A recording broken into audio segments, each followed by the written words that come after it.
We can't preach universal brotherhood or sisterhood without being ready to listen to each other and show respect. And that includes online. The word comrade should actually mean something. And on that, I would like to thank each and every one of my NEC colleagues, all of our hard-working Labour Party staff, all of our CLP officers, my husband for the many cups of coffee, and all of the rest of the Labour Party family. Because actually, thank you is something we should say more often.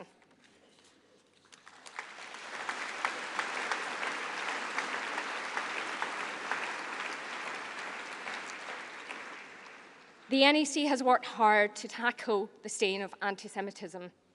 We've worked with the Equalities Watchdog on an action plan to drive out racism, and we've made real progress. I'm very pleased that we are now out of EHRC special measures.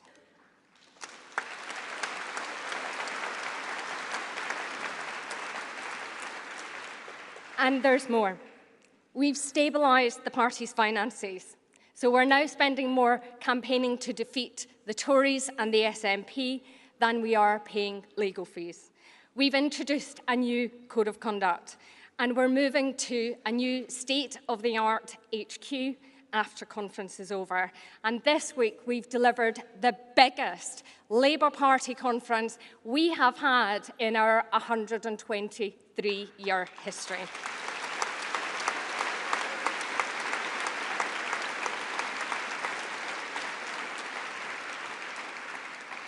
Conference, we've changed our party for the better. We stand ready to change our country for the better. We meet in this great Labour city of Liverpool at a time of change and flux, a time of challenge and threat, a time too of possibility and promise. True to our Labour values, confident in our Labour leadership, proud of our Labour politics. We are the champions of change and we are ready to serve. Thank you very much, conference. Have a brilliant week.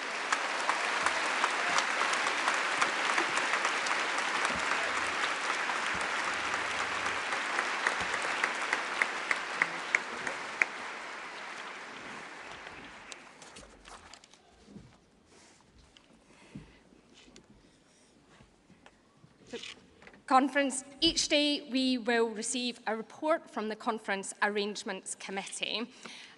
You might see or hear that shortened to CAC, just for those of you who are new. The CAC is responsible for putting together the agenda for conference. Delegates will have a printed copy provided each morning and will also be emailed an electronic copy as soon as it's available. And those of you who have been to conference before will know that business can change on a day-to-day basis. So the reports are produced by our hard-working party staff overnight, ready for you first thing in the morning. So to present the first CAC report, I'll invite the chair of the committee, Harry Donaldson.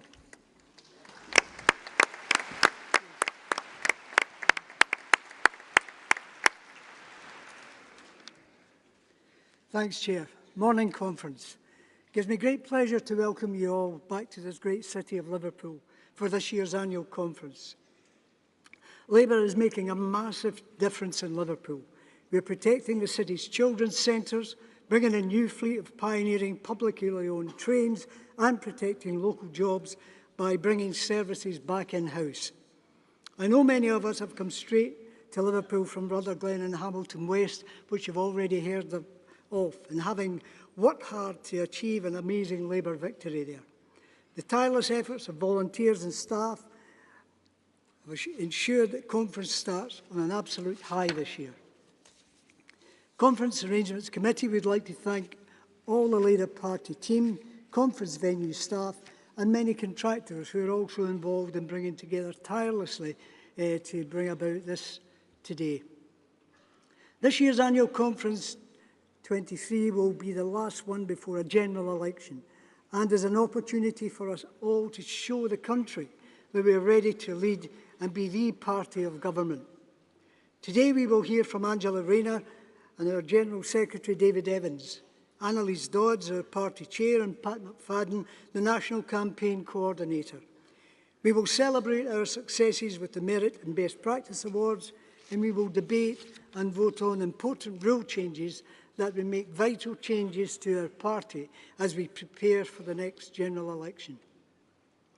CAC Report 1 was made available to all delegates and sets out the detailed agenda for today, as well as a broad timetable for the rest of the week. All conference documentation can be found on the members area of the Labour Party website, with CAC reports added each and every day. Throughout the week, all the information delegates require for the day will be reproduced in CAC reports, which is emailed to all delegates by 8 a.m. Delegates are asked to only take one of the small supply of hard copies that are available. Delegates should make themselves familiar with the standing orders of conference, with details commencing on page 27 of CAC 1. The NPF document we have is a culmination of all the hard work that has been done over the last years. Today is our chance to vote on it and set the agenda for our manifesto at the upcoming general election. As this is the final NPF document of this cycle, there will be no reference backs at this conference. The priorities ballot is today. Both constituencies and the affiliate delegate sections take part in this ballot. The 6 topics that will top poll each section will be debated at this conference. Delegates are asked to remember that they are voting for topics rather than specific motions, as more than one motion is usually submitted in each subject. Issues not selected for debate will be referred to the National Policy Forum after conference so that they can be considered as part of the policy's decision-making process, or to the NEC, who will report on the action taken. The full list of motions is available in an addendum to CAC 1, which was emailed to delegates prior to conference starting. The ballot takes place from 10:30 a.m. until 2:30 p.m. today. The ballot area is located in ECL, opposite the doors to the main hall. To assist with the crowding, there will be a ballot box available at the side of the hall during ballot opening hours. The results of the priorities ballots will be announced at the end of conference today. Compensating will take place today, starting from 4 p.m. this afternoon. Can delegates who have motions on one of the successful policies please attend the corresponding compensating meetings? The initial meeting point will be the upper galleria in the ACC. The details of the compensating meetings will be shown on screen at the end of conference business today and read out by the session chair. I would like to remind conference only fully accredited delegates appointed in accordance with the party rules are entitled to move motions on behalf of their organisations. As with every year, delegates have access to delegate services, printing and computers, which is located near the ballot area. The service is available whilst conference is sitting. In order to maximise the number of delegates able to speak during conference, delegates will only be able to speak once from the floor in any one debate. Once chosen in a debate, please do not seek to speak again in that debate, as you will be turned away by the chair. Movers are allowed 3 minutes and other speakers 2 minutes. Chairs will make every effort to call delegates from across the conference floor. And again, delegates are reminded that chairs will only call those delegates who remain seated and indicate by a raised hand. Accessibility stewards can provide assistance where required.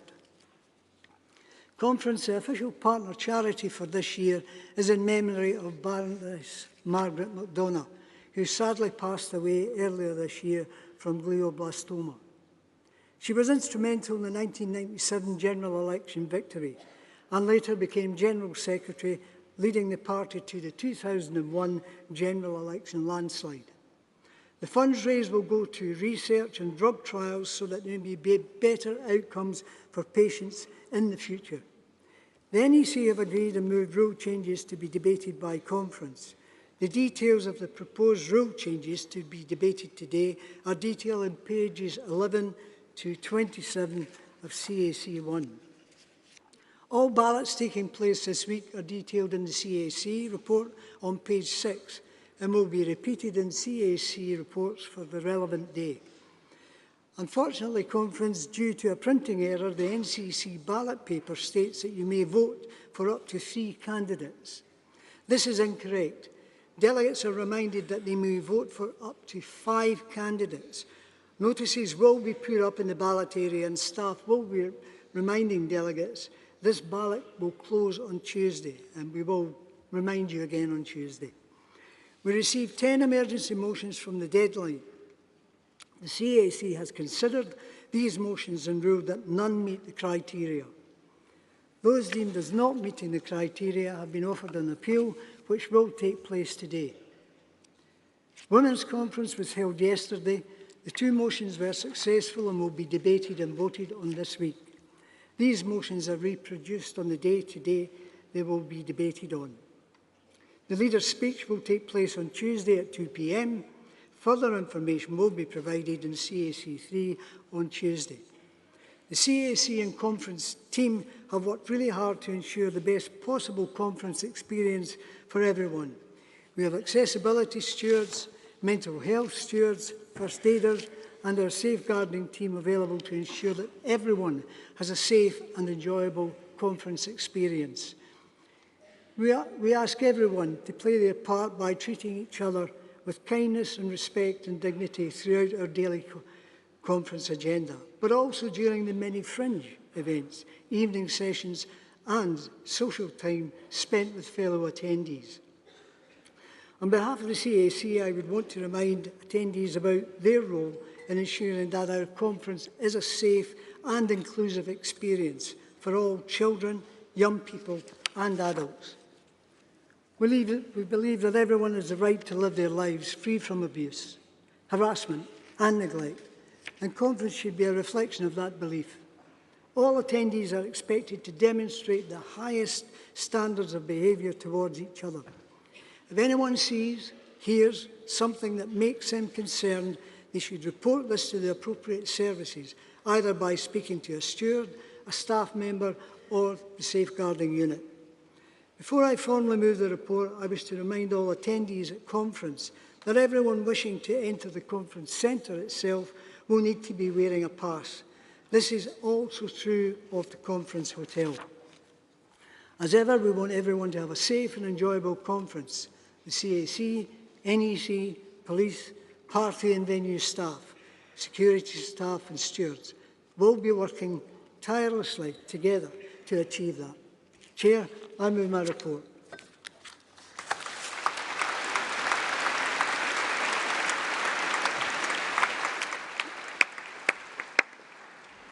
Thank you very much, Harry.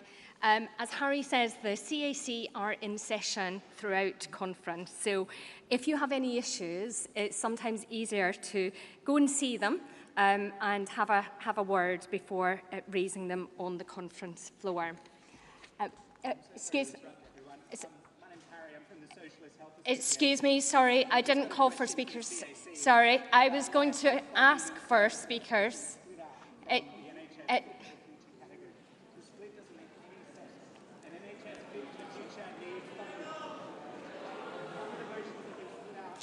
Delegate, please, delegate. Delegate. What is happening is not democratic, it's unprecedented. Thank you so much.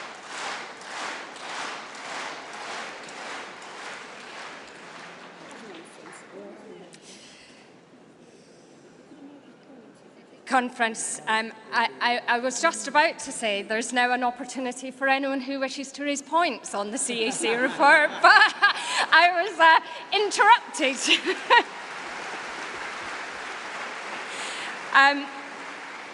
We do want to get on with the business of conference as soon as possible, so please take a moment to think about whether your issue really needs to be raised on conference floor or could be raised with the CAC separately. Please don't duplicate a point if someone has already made it. If you do wish to make a point now, when you come to the lectern, please tell us your name and organisation from which you are a delegate, and then make the point briefly. If you try to make a speech, I will stop you. If you're called to speak, you should come straight up to speak, but after you've spoken, you will also need to register at the speaker's desk, which is just at the front. So that your contribution can be noted in the record of decisions. So, does anyone wish to raise any points? I've got a delegate right in front with a yellow top, looks like yellow from here. I have a delegate with, yes, I thought she was walking this way. Oh, obviously not. Yes, the delegate with the black and white top. Oh, yes, and there's a gentleman there. The register at the speaker's desk. Hi. Hello, thank you for allowing me to speak. My name's Coral Jones. I'm actually a delegate from Hackley South and Shoreditch CLP, but I'm speaking at the moment as a member of the SHA and as a doctor. I want to raise the point that the CAC report actually creates two different motions, groups of motions about the NHS. These are all substantially the same, and they should not be divided up.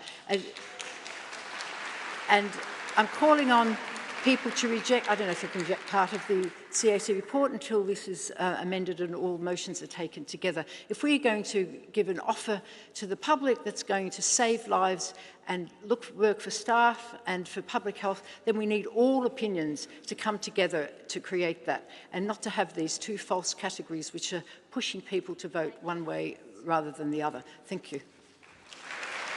Can you please register at the speaker's desk? Delegates, can you please register at the speaker's desk? Thank you.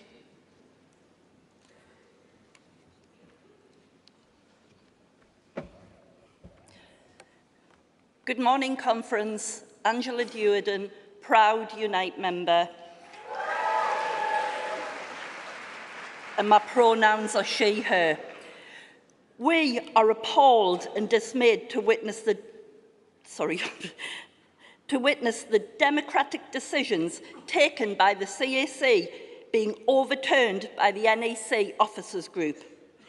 The NEC officers should not be overruling the decisions of our elected lay members on the CAC. This has never happened before. It is unprecedented, and there are no grounds for this in the rule book. We want to know, as a matter of urgency, what is the explanation, justification and rationale for this anti-democratic decision? You can register at the speaker's desk, please.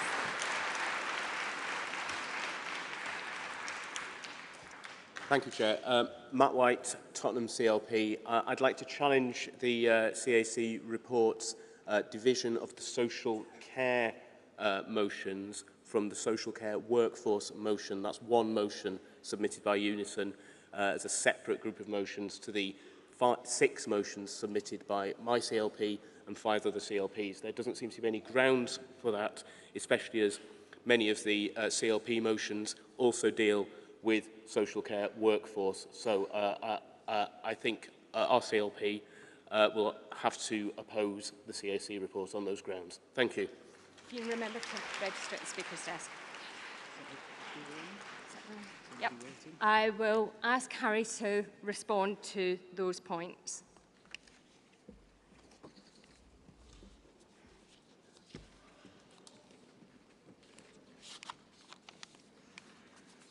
Thank you, Chair. Yeah. I think I picked up the name right on one was Claudia, who was raising the issues about the headings and allocated subject headings. The allocation of motions into subject areas are agreed upon by the CAC according to the topic that they feel and we believe they relate to. Regarding Angela from Unite, in terms of her contribution in terms of that, in terms of the NEC situation, For clarity, this matter is not about the NEC placing its opinions above those of the CAC. Rather, this was limited intervention based on the determination that the decisions taken were out with certain procedures and specifically only to these set of circumstances. The matter was discussed fully in yesterday's CAC meeting, following which it was agreed that I, as Chair of CAC, make representation to the NEC to set out our concerns and to propose a way forward to ensure the situation does not arise in future, and the CAC believes this is a sensible way forward, and I look forward to liaising with the NEC about this whole matter. In regards to Mark and the points he has raised, again, it refers to allocated subject headings, and again, to repeat myself, the allocation of motions as subject areas are agreed upon by the CAC according to the topic that they broadly relate to. Thank you. Thank you, Harry. So we must now vote on the CAC report. Having listened to Harry's response to the points raised, can I see all those in favour of accepting the report? And those against?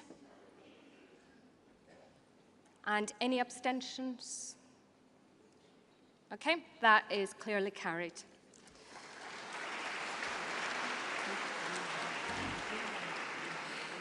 Conference, before we go any further, a quick note on points of order.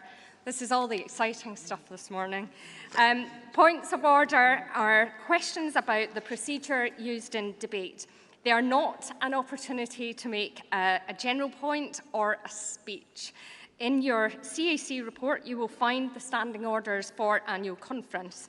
Any delegate raising a point of order must identify which standing order they have a question about. I'm going to ask the staff on the delegate desk to ask anybody who wants to raise a point of order to indicate which standing order it's about before allowing you on stage. If you can't identify the point, it's not a point of order. So, it's now my absolute pleasure to invite Angela Rayner, our Deputy Leader, Shadow Levelling Up Secretary, to address the conference. Angela.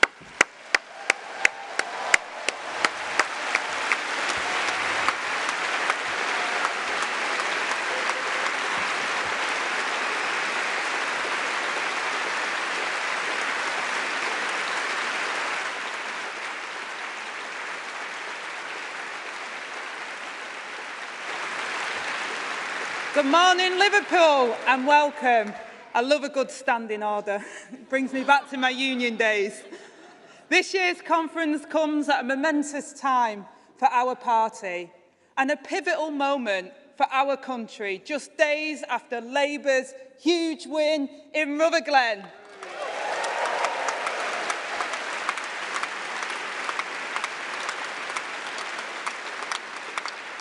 Annas, my friend, we are all so proud of the positive campaign you and Michael ran. Years of hard work led to the people of Rutherglen putting their faith in Labour this week. A watershed moment. Now conference. No offence, but I hope this is the last speech you'll hear from me on this podium before a general election. Because just like you, I am sick of being in opposition. When you elected me 3.5 years ago, it was the honour of my life. But you didn't elect me to be Deputy Leader of the Opposition. You elected me to be Deputy Prime Minister of a Labour government.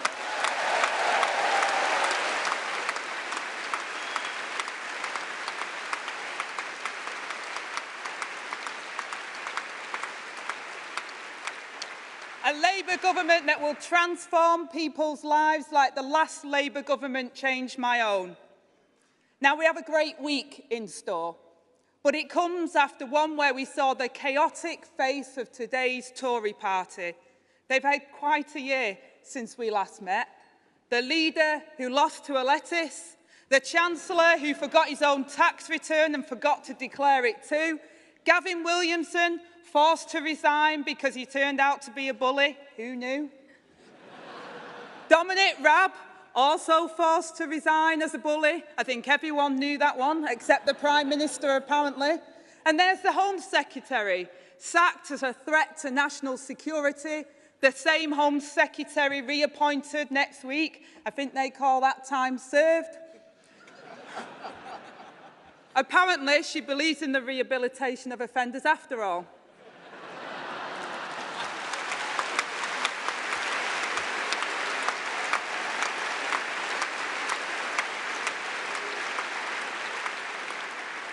And now we have a Prime Minister refusing to hand over his WhatsApp messages. I assume Jacob Rees-Mogg also refused to hand over his carrier pigeon.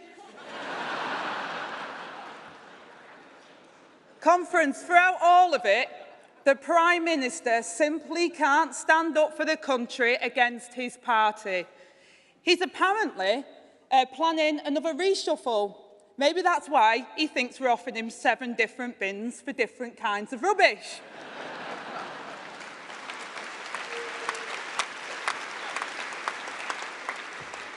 And of course, at their conference, Liz Truss was back.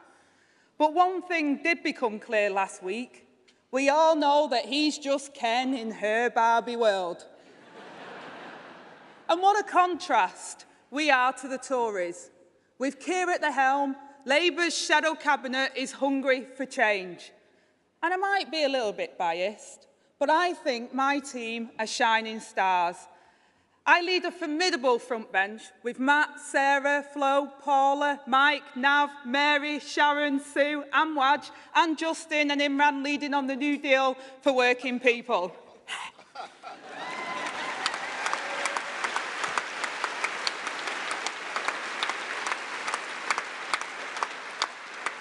At conference, I also want to pay tribute to the woman who paved the way for Labour's bold housing and levelling up vision with grit and determination, Lisa Nandy.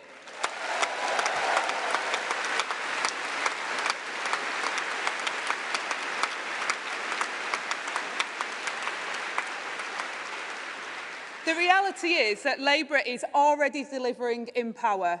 From our elected mayors to our local authority leaders or the Labour government in Wales. Our movement has never been so unified, so focused around one aim, to give Britain its future back. But the Tories also have one singular focus, to desperately cling on to power. That's why the Tories' Levelling Up project was dead on arrival. You cannot level up from the top down. The Tories only know how to centralise power and hold wealth where it benefits them. And it's under their watch the places that once built Britain have been abandoned. Communities crumbling, high streets emptying, rising crime.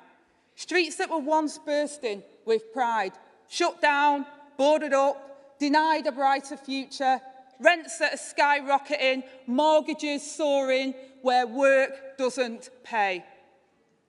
It's that lingering sense that Britain is broken. Collateral damage from the swing of the Tories' wrecking ball. For the Conservatives, growth isn't for everyone. It means the jobs for the boys, a free ride for vested interests, the super rich, the non-doms, water bosses. But our proud United Kingdom, that once spearheaded the industrial world, was not a trickle-down nation. It was a country where innovation and growth rose up from the ports, the factories, the warehouses in Hartlepool, Humber and Teesside. In my lifetime, growth used to be in the hands of the workers and communities that built Britain. From their graft came wealth. But today, working people are grafting while ministers in their ivory tower in Whitehall. The truth is, and I'm not afraid to say it, it's a responsible government that recognises their role in providing stability in people's lives. But stability has been smashed at the hands of this Prime Minister, who in his conference speech spent an hour rallying against plots and controversies that don't exist, worshipping at the altar of Liz Truss, a government that has gone off the rails quite literally in the north. The Prime Minister's speech didn't even mention housing once. No doubt, that's because his housing policy is the same as his new smoking policy. Increase the prices year on year, so eventually no one can buy.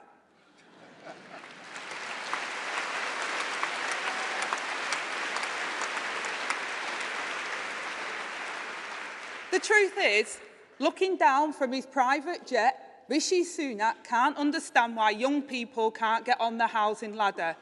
Don't forget, this is the man who boasted about snatching taxpayers' money from deprived areas and funneling it into wealthy ones. He tells working people they're just lacking aspiration. They aren't working hard enough.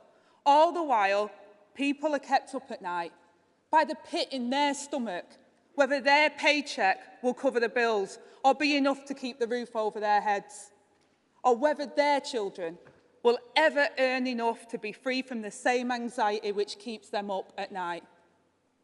That's because Rishi Sunak and his party have taken a sledgehammer to the foundations on which a good life can be built. And now the simple things in life are crumbling. A decent job, a secure, affordable home, and a strong community. Simple things this government has snatched away from working people. And conference, we can't go on like this any longer. The Tories are not only talking Britain down, they've dragged us down, and they're holding us back. And this is why Labour's first and most important mission in government is to grow the economy. Growth under a Labour government will be in all places for all people. Growth in the hands of the communities and the people that built Britain. To once again provide a decent work, secure home and strong communities. To truly level up our country. Building a strong community doesn't mean making everywhere look the same. It means real choices put in people's hands. Giving powers to our elected local leaders, the people who know their communities best. New devolved powers on skills, employment support, transport and, of course, new housing. This is how Labour will give local people control of their futures. And we know this can and will work because the march to devolution of the last Labour government has been an almighty success. Our mayors Sadiq, Andy, Steve and Tracy continue to champion locally controlled transport, delivering cheaper tickets at a time where everything else is more expensive. Mark Drakeford, our First Minister of Wales, has shown the power of devolved leadership on skills with bold action to ensure that young people across Wales have access to work, education and training. Conference, we seek power.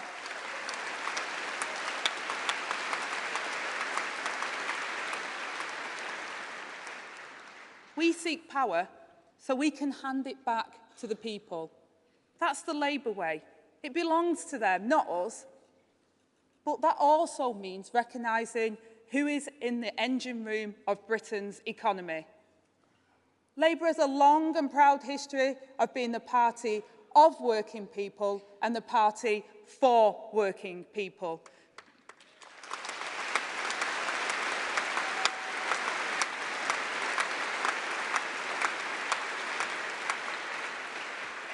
We believe everyone deserves a fair day's pay for a fair day's work and to have enough spare at the end of the month to enjoy the fruits of their labour, for bread and, yes, roses too.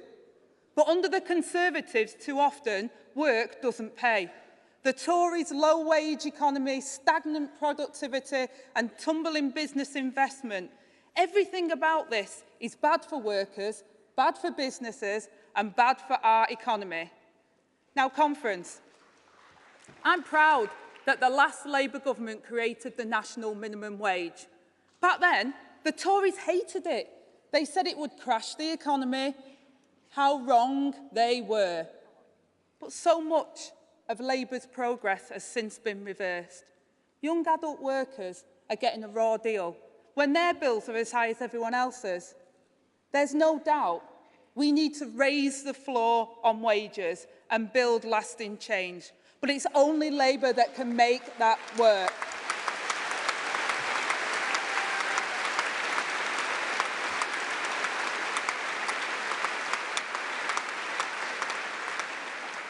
With a genuine living wage that working people can actually live on, we will change the Low Pay Commission's remit so that the minimum wage will for the first time take account of the cost of living. Conference, and I've heard some rumours that we'll be watering down our new deal for working people. Be in no doubt, not with Keir and I at the helm. We will ban zero-hour contracts, end fire and rehire, and give workers rights from day one. We'll go further and faster in closing the gender pay gap, make work more family-friendly and tackle sexual harassment, and we won't stop there.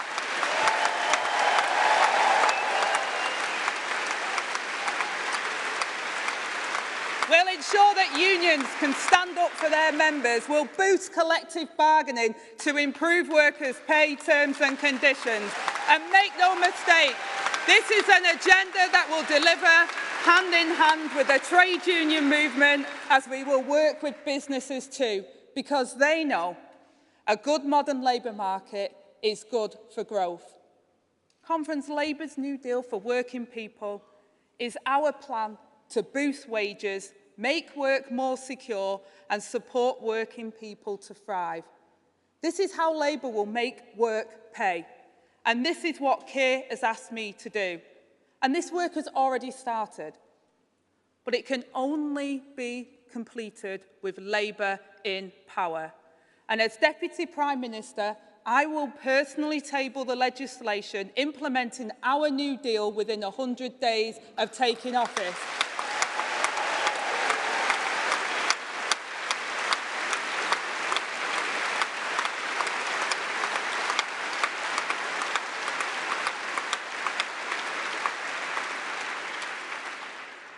And let there be no doubt about my determination.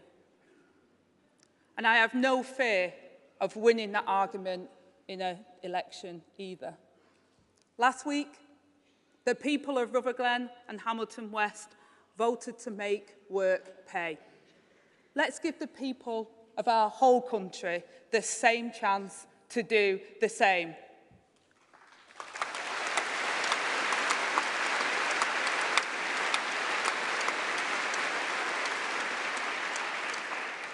But conference, good wages and protections aren't enough if every penny goes simply on keeping a roof over your head, if you live in damp, cramped housing or have no home at all. Safe, secure, affordable housing is no longer the foundation on which people can rely. That foundation of a good life, decent wages, strong communities and affordable homes crumbles in Tory Britain. Too many people are stuck paying unaffordable private rents, or living the nightmare of a home wrapped in flammable cladding, whilst leaseholders linger in a system left over from the Middle Ages.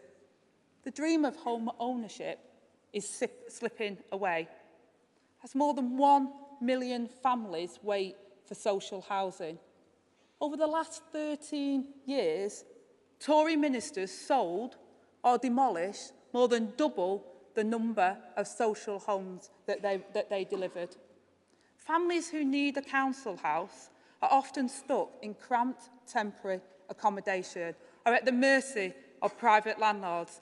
And this summer, Michael Gove handed back almost £2 billion destined for affordable housing to the Treasury because he couldn't spend it.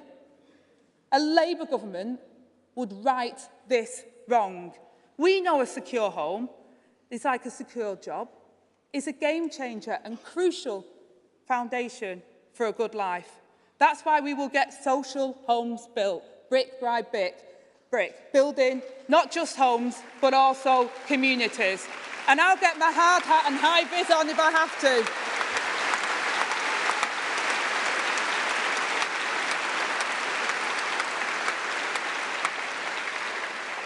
I pledge to you today, Keir and I will deliver the biggest boost in affordable and social housing for a generation. A conference that includes council housing.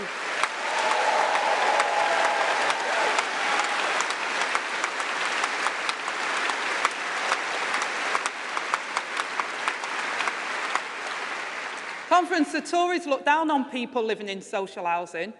Well, I say, let's stare right back and never be ashamed. A council house changed my life, and so here's what Labour is going to do. We'll start by salvaging the system that the Tories have taken a sledgehammer to.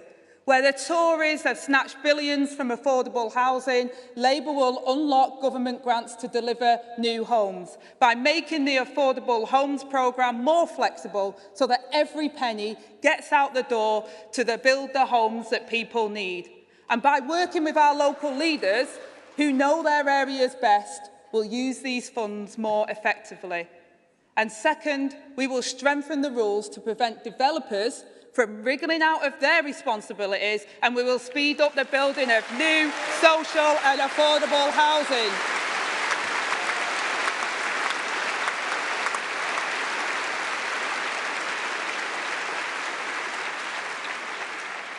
We'll do this by reforming the planning system. Elected local leaders will be given the powers they need to stand up to vested interests in building new developments through a specialist government take-back control unit that will work with them to rebalance the scales. At Conference, we will provide stability and certainty for the affordable and social housing market so their confidence is there to invest. Affordable and social council houses aren't just a nice add-on, they're fundamental to securing decent homes for all, a hammer to smash the class ceiling and a linchpin of the economy. They are quicker to occupy and build and to get the growth that we need and create reliable, well-paid and highly skilled jobs in the process. But that's not all. Labour will achieve rental reform where the Tories have failed for 4.5 years.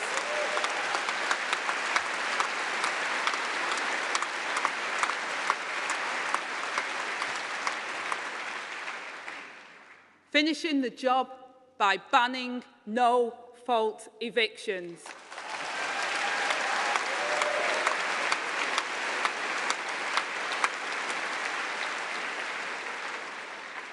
And we'll give first-time buyers first dibs on new developments in their communities with a comprehensive mortgage guarantee scheme for those who don't have access to the bank of mum and dad.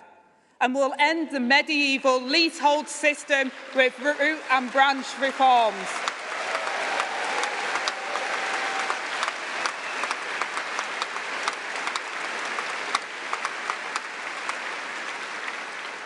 We will deliver planning reform to build the houses the next generation so desperately needs.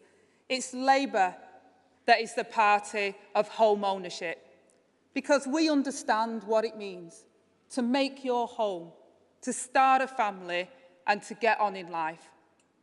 And I know the difference a decent wage and secure home can make. It was a Labour government that introduced a minimum wage that improved my income. A Labour government built the council houses. I got the keys to my first home to security. A Labour government that introduced equal pay and I started to save money.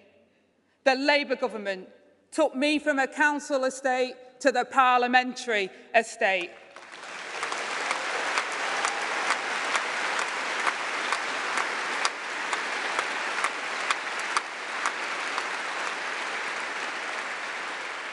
And Conference, that's where my Labour values come from and my confidence to succeed. Ever since those days, to all the people who have underestimated me throughout my life, I've always said, watch this space. So I say to anyone who feels written off and looked down on, I've got your back. Labour is on your side.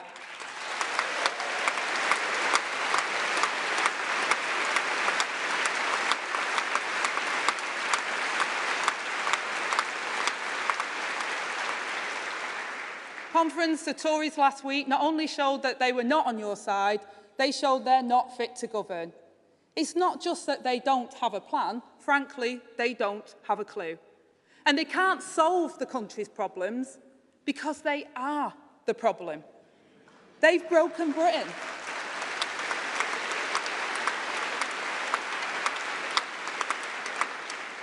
And they've left working people paying the price.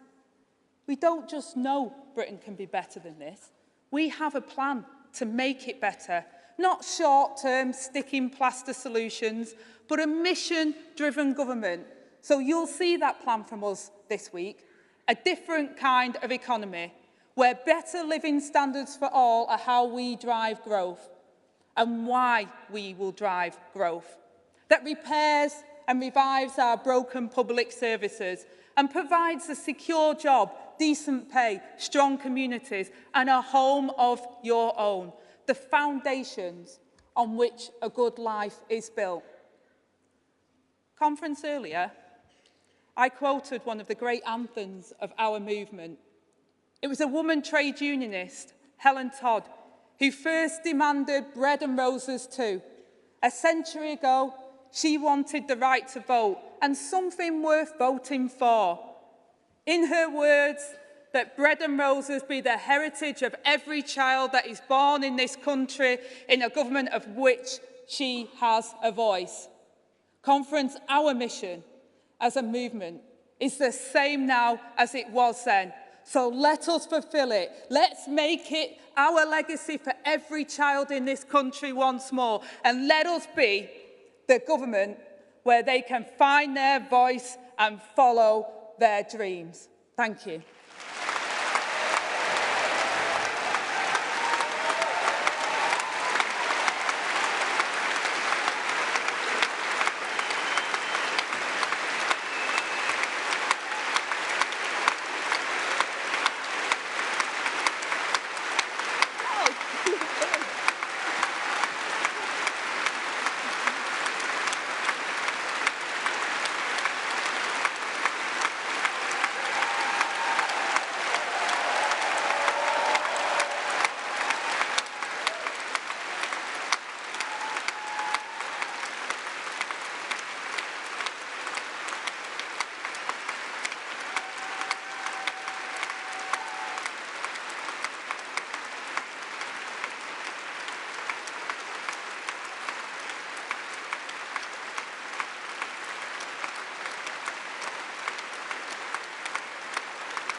Thank you so much, Angela. That was a fantastic speech. So, conference, we have lost a number of very valued colleagues since we last met. The names of some of them are listed on page 16 of the NEC's annual report. There may be others who are known to you.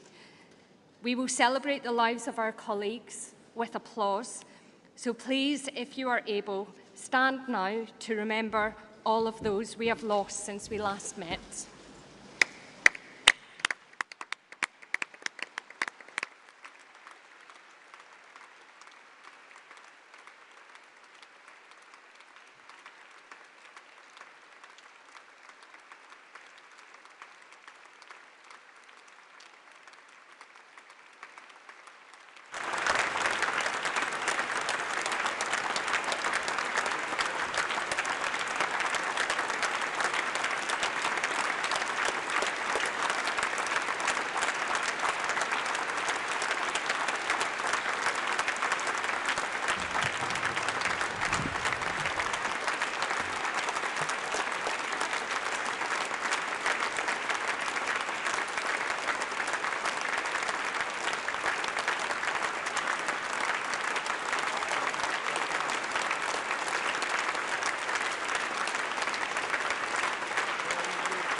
Thank you, conference.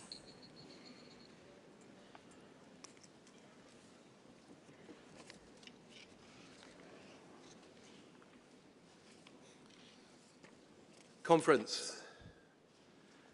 Before I give my speech, I'd like to pay tribute to one of my predecessors, Margaret McDonagh.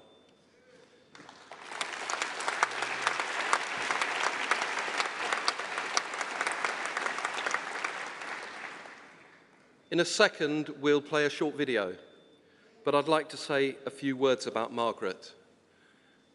Great is an overused word in politics, but it does fit Margaret. She had a profound love of our party, rooted in conviction about what we can achieve in power and a vivid understanding of the consequences for the people we let down when we lose. When I was her Assistant General Secretary in 2001, she led from the front. Absolute strength, commitment, matched by personal kindness and generosity. She is a huge loss to our party. Here's a short tribute to an extraordinary woman who I was proud to call my boss and my friend.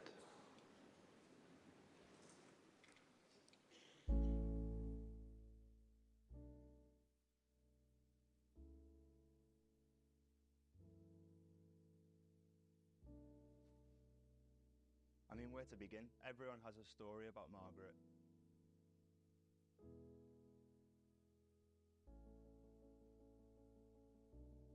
I don't think we'll ever have another person like Margaret. There will never be a second Margaret. Margaret was, quite simply, one of the most extraordinary people that I've ever met. She achieved her lifetime ambition as the first female and youngest General Secretary of the Labour Party. She organised 2 successful general elections consecutively. She made history. An example to everybody, really. Yeah. She was very, very good. She didn't suffer fools. Not at all. She wanted what was the very, very best for the Labour Party, and she was absolutely determined that Labour would be a force of good for our country, that we would win, and that we would change the lives of ordinary people.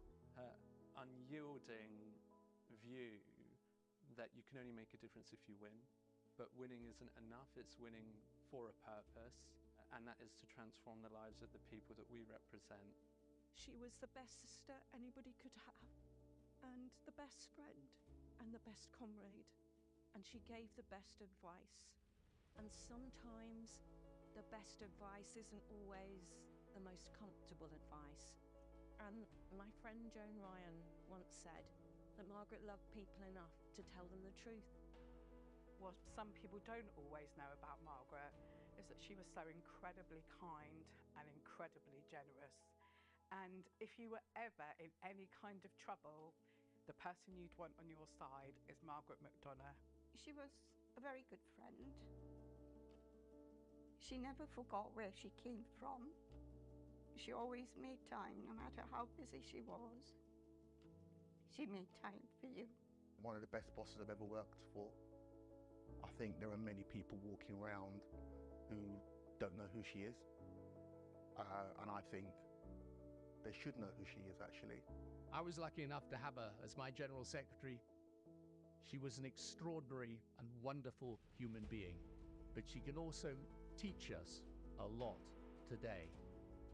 As we look at the next period of time, coming up to a general election, we should bear Margaret and what she stood for and what she did in our minds. Because then we've got a better chance, not just of winning, but of being a successful and great government. Going forward, we'll be thinking, what would Margaret do? And I think that is a phenomenal legacy. She was extraordinary, and her spirit lives on in the women that she's inspired through the pipeline. I think the phrase that Margaret always used that really resonated with me is, how do we help women find their voice? What she would encourage you to do, and the bravery that she would encourage you to take, lives with everyone. Let's build the spirit of Margaret into everything that we do as we head into the next general election, because it can only serve us well. Country first, party second. That was Margaret's mantra. Those words are just as important now as they were then. She was a tireless campaigner for women who never gave up on lifting people up and inspiring them to go further. Generations to come will benefit from her lasting legacy.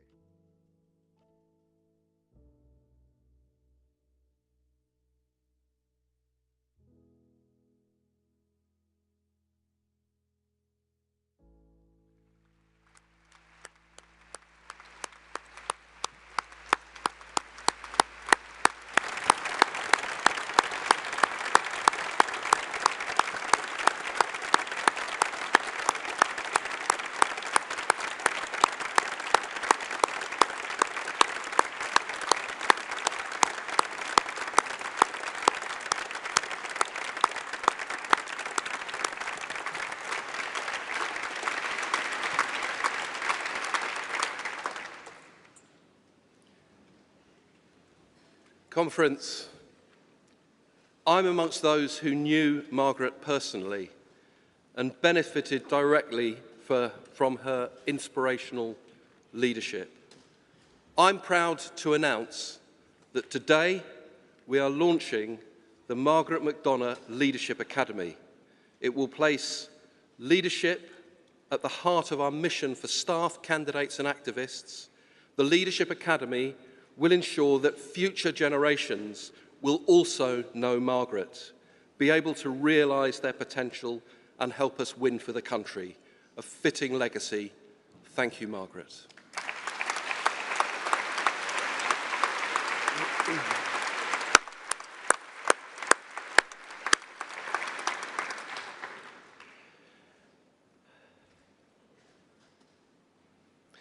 Conference, in just 206 days, 22 hours and 15 minutes, the next general election could well be over. Or you could say, just over 4 Liz Truss governments. This general election will change the course of our country. Either a nation saddled with a government that plays to the worst in people, or a Labour government that believes in and brings out the best in people, unlocks opportunity, changes this country for good. Each day before this election is more important than the last. How close do you feel we are to winning? Well, Keir will often remind us we should never be complacent, and we're not.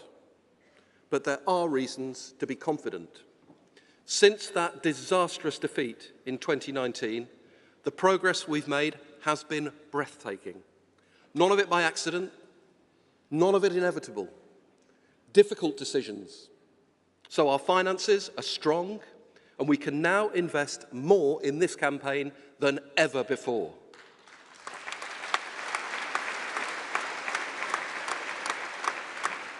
Our ambitious policy platform in place, our Labour movement unified in common purpose, our extraordinary party staff, with us in this hall today, making this conference a success, our biggest ever, dwarfing the debacle in Manchester last week, and our staff, fresh from Rutherglen and Hamilton West, now in Tamworth and Mid-Bedfordshire, fighting day and night for Labour gains.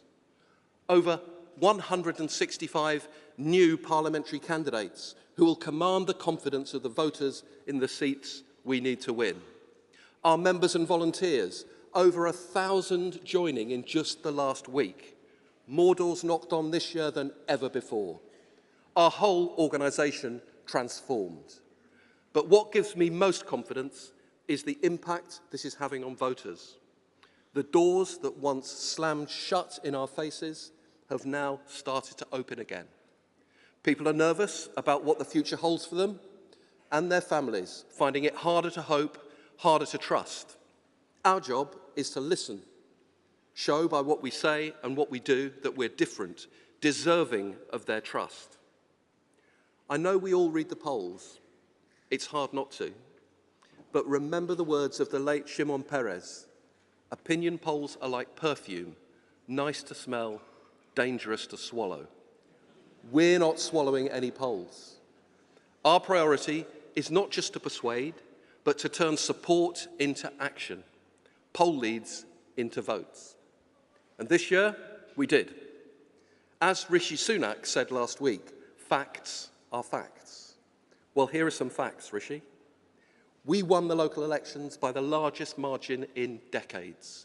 We won across the country, every type of area, rebuilding coalitions of voters we were told had been lost forever. We won by-elections. Kim Leadbeater, Paulette Hamilton, Simon Lightwood, Samantha Dixon, Andrew Weston, Ashley Dalton, Keir Mather, and yes, Michael Shanks MP.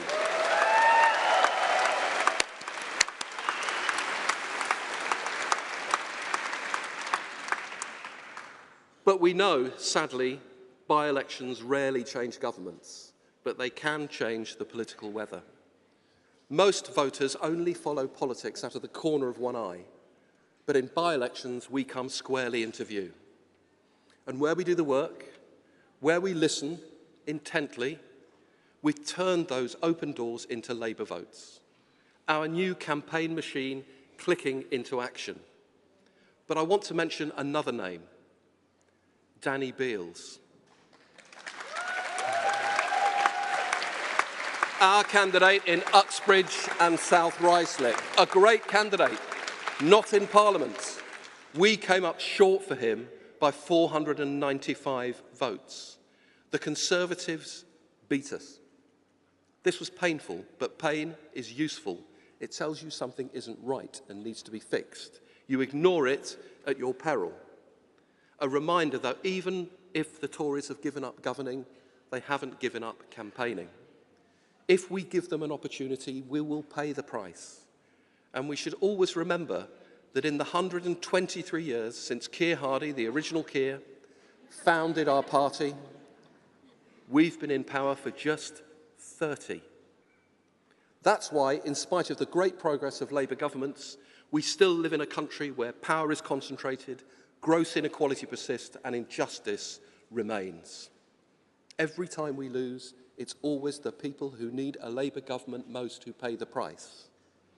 Next year, they won't run on their record, they'll run away from it. They won't run on a vision. We saw last week, they don't have one. They'll search for any gap between us and the voters, drive a wedge into it and hammer that wedge every day until polling day. They'll distort our policies, denigrate our leaders and degrade our politics. But our job is not to complain. Our job is to campaign. And we will. We've seen them coming. We're ready for them. We'll hold them to account for their record of failure. We'll stay disciplined, not giving them the slimmest opening. We won't dodge difficult decisions. We'll speak with one voice. We will ruthlessly focus our campaign where it counts, the battleground seats. We'll always listen to voters, always keeping them in our line of sight. That doesn't mean we blow with the wind, changing our position from one voter to the next. It means connecting our values with their lives. This Labour way is hard work. It always has been. We must listen first, earn trust next, build confidence, then persuade. That's why your new membership card has Clause 4, Part 4 of our Constitution printed on it. If anyone says we're not ambitious enough, read it in full to them. Through the strength of our common endeavour, we achieve more than we achieve alone. This will run through every action, every day of a Keir Starmer-led Labour government. And conference, for the first time alongside this, our card bears our pledge to all voters that Labour will always put the country first. As we commit to this, it's a privilege to hand out the first of these cards to 3 of our many remarkable members who will all contribute in different ways to our party. Bayo Alaba, Louise Jones and Ralph Ali, please come to the stage.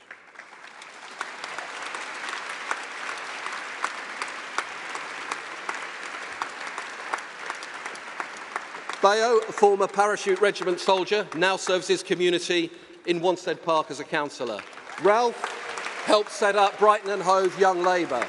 Louise, a former civil servant and intelligence corps officer, last week selected as our parliamentary candidate in North East Derbyshire.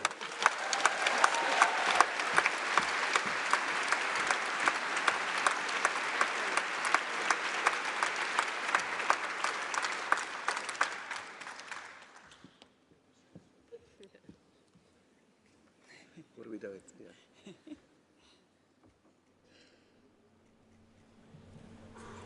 Thank you very much.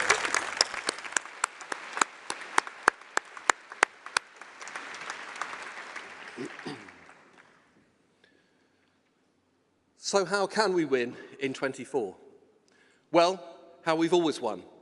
How we won in 1945, 1964 and 1997, through the strength of our common endeavour, through the talent and dedication of members like Bayo, Louise and Ralph, or the 4 Basildon members who got up at 3 a.m. on Thursday, drove to Rutherglen, campaigned all day and then drove home again. Yes.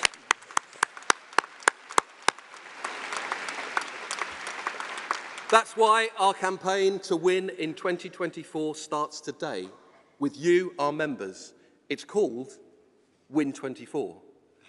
This month, everyone will get a Win 24 guide with all you need to play your part. Win 24 will then extend much wider, reaching out to everyone who shares our values and wants to see an end to this Tory government. People like Michael, who I met on Friday, campaigning in Tamworth. I asked how he got involved. He said his son Daniel, who's 10, had heard our candidate Sarah Edwards speak at his school. He came home buzzing, enthused, feeling he could make a difference. He's 10. This then caught on to his dad, who was welcomed at the campaign centre the next day. He's not a member. And he's been knocking on doors every day since. There are people like Michael in every seat. Our campaign will be their campaign.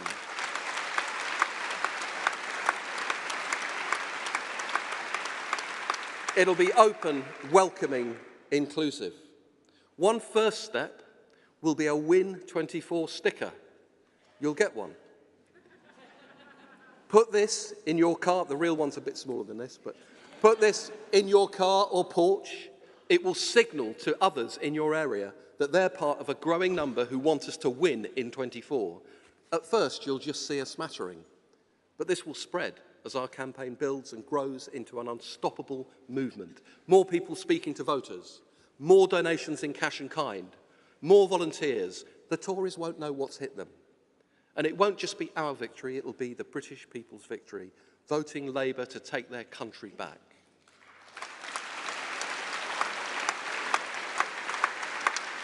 So, conference. Remember how you felt at 10 p.m. on the 12th of December 2019, that fateful clang of Big Ben before the exit polls. I give you my word that when we hear that clang of Big Ben again, we will have done everything we can. So let's not waste a minute. Let's show the British people that it's only Labour who will always put the country first. Let's beat our opponents in Tamworth and Mid-Bedfordshire. Let's build a campaign the Tories or the SNP won't stand a chance again. Let's not let down the millions counting on a Labour government. And conference, through the strength of our common endeavour, let's win in 24 and change the country for everyone. Thank you.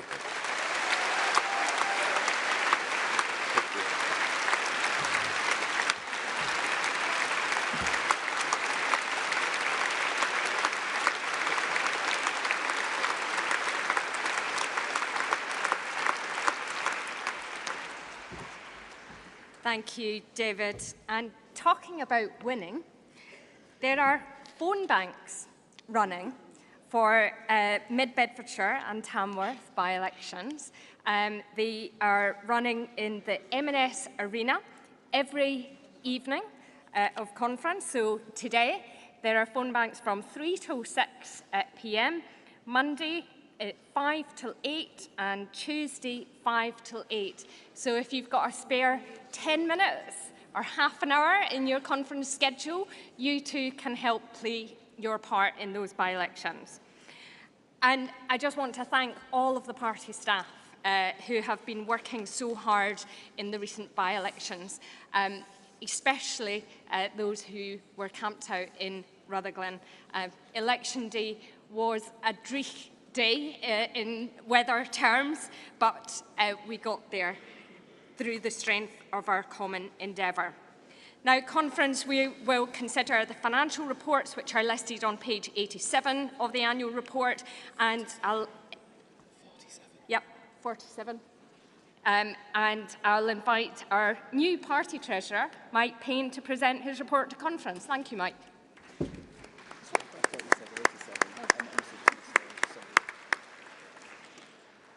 Thank you, Chair. Good afternoon, everybody. I'm Mike Payne, and I'm the elected party treasurer, and it's my absolute pleasure to present for my first time the party's annual statement of accounts for 2022 to conference. It's extremely humbling for me to stand here as your treasurer and to follow in the footsteps of such labour and trade union greats as Ramsay MacDonald, Hugh Gateskill, and Iron Bevan, James Callaghan, Jack Dromey, and of course my predecessor, Diana Holland. Conference, before I present the accounts, I'd just like to thank a few people for their support and their comradeship and for their endeavours on behalf of our great party. I want to specifically thank Diana for her friendship over the past year. I'll not forget her kindness to me personally, but it would be remiss of me not to thank her on behalf of Conference for her stewardship of our party finances throughout the past 12 years. Diana, thank you for everything that you did.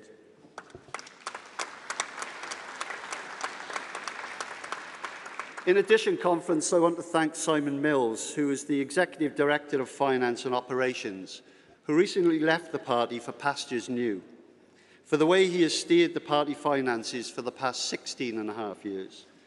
Simon, you'll be missed by the party, but between yourself and Diana, you left the party in a decent place. So thank you to you both. Conference, having said goodbye to Diana and to Simon, I want to welcome the new Chief Finance Officer, Chris Tidswell, and the new Chief Operations Officer, John Lahal. It's been a pleasure working with them both over the last few months, and I look forward to working with them over the months and years to come. Conference, it's now my pleasure to present the financial reports, which can be found on pages 52 to 73 of the annual report. You'll be happy to hear that I do not intend going through page by page, but there are some highlights and key messages that I would like to raise with you. At the end of 2022, the accounts present a net surplus of 2.7 million, a net surplus of 2.7 million. That is a massive and significant change from the previous 2021 accounts, when we had a deficit of 5.2 million. So, Conference, you may recall that at the end of 2021, the annual report showed the party was facing challenging times regarding its finances, and we were facing significant financial pressures. I'm pleased to report that the party has seen increased income levels in the past year across a number of areas, some of which are at the highest levels ever outside of an election year. In fact, overall, income has increased by 3.6% on those reported for 2021. And in addition to improved income levels, the actions taken to reduce the party's cost base and overall running costs, a reduction of somewhere in the region of 12.5%, are reflected in the 2022 financial results, contributing to the overall surplus reported and delivering a successful outcome. I'd like to draw your attention, as I say, to a few key points. Membership income continues to be the primary source of the party's income, at approximately £16 million. Membership currently stands at around 380,000, and whilst this number is slightly lower than that reported in 2021, membership income levels were higher than was anticipated. It's not unusual, Conference, for membership numbers to fluctuate throughout election cycles, and in fact we have already forecast membership to drop in 2022. However, due to the turbulence in the government over the summer and autumn, and given the positive vision for Britain and the policy agenda set out by Keir, we have seen a surge in new members into the party. And as David said, during the Tory conference, we recruited 1,000 members in a week.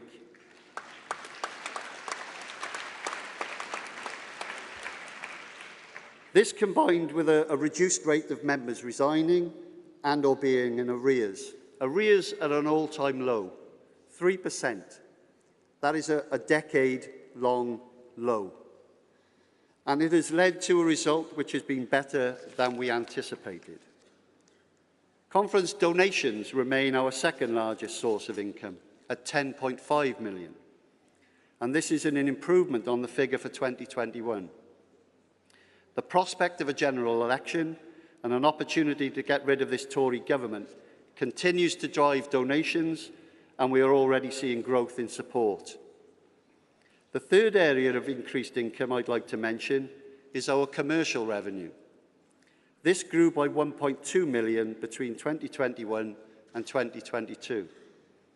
And this in the main relates to annual conference income.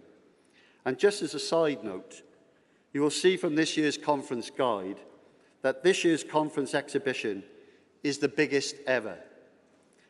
This will in turn deliver increased revenue for the party in 2023 accounts, and I, of course, will return to those next year. But I would urge colleagues to please take a look at the largest set of exhibitors ever seen at a National Labour Party conference. Our standings in the polls provide us with a fantastic opportunity to maximise revenue, and I can tell you that the commercial team have done an excellent job of selling visitor passes, fringe event space and attaining sponsorships. A huge thank you to all of that team. Diolch. So conference to finish on a positive note.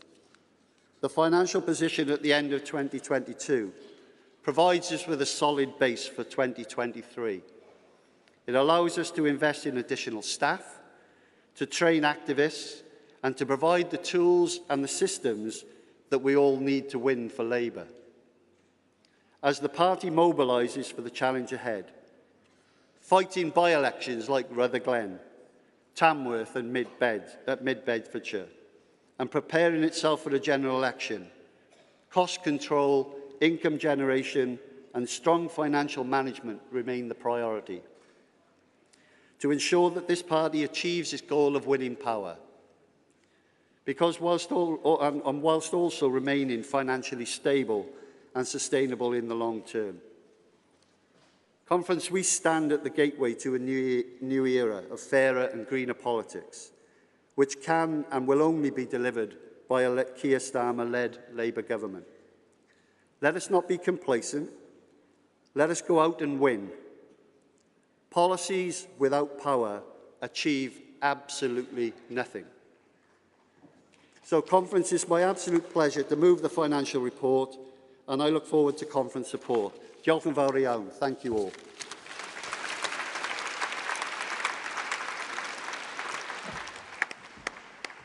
Thank you, Mike.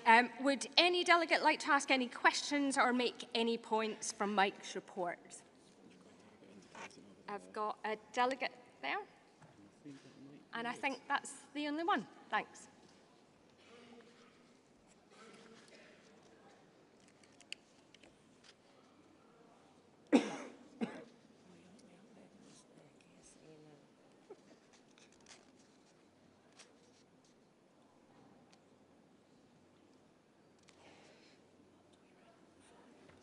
Oh, great. Thank you.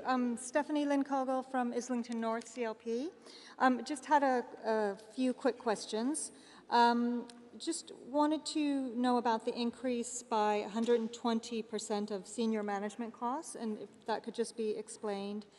And a 34% increase in buildings and premises costs, increased by £1 million. There's a listing for admin costs at 2.9 million. And it would be good just to know what those included. And then finally, in terms of the level of individual donations and the high proportion that makes of the party income, as these are non-reoccurring, it would be good to know how the risk of those falling off is being mitigated. Thank you. Thank you. Mike, would you like to reply to the points? Thanks very much, Stephanie. I'd just like to say that the main reason for the increase in significant management is obviously we split the role of Chief Finance Officer and Chief Operations. So we're gearing up to win a general election. So obviously management costs are going to be increased as a result. And the significant cost of buildings. We're in the process of undertaking a complete review of buildings across the whole of the UK and looking at those to see whether they're actually fit for purpose and to see whether or not we should continue with those buildings, whilst at the same time looking to see what we can do about increasing income and revenue from those buildings. With regards to donations, obviously I appreciate completely that donations are in the main one-offs, but donations at the moment are at an all-time high because we stand on the brink of becoming a Labour government. But I'm happy, Stephanie, to go into more detail with those and provide you with more details. If you can provide me, if you give me a shout later, provide me with the details, I'll make sure you get that. But thanks very much for the questions, and thank you, Conference, for your support. Thank you, Mike. So, Conference, we now need to formally adopt the financial statements. Can I see all those in favour of doing so? Thank you. And any against? No, I think that's carried unanimously. Thank you.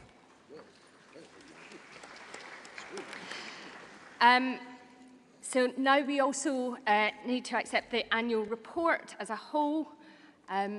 Conference agreed? Agreed. Thank you. So you'll be hearing a lot this conference about getting the party election ready. Our Best Practice Awards seek to recognise those who already make a significant contribution to our party. And this year, we'll be hearing about them in a video.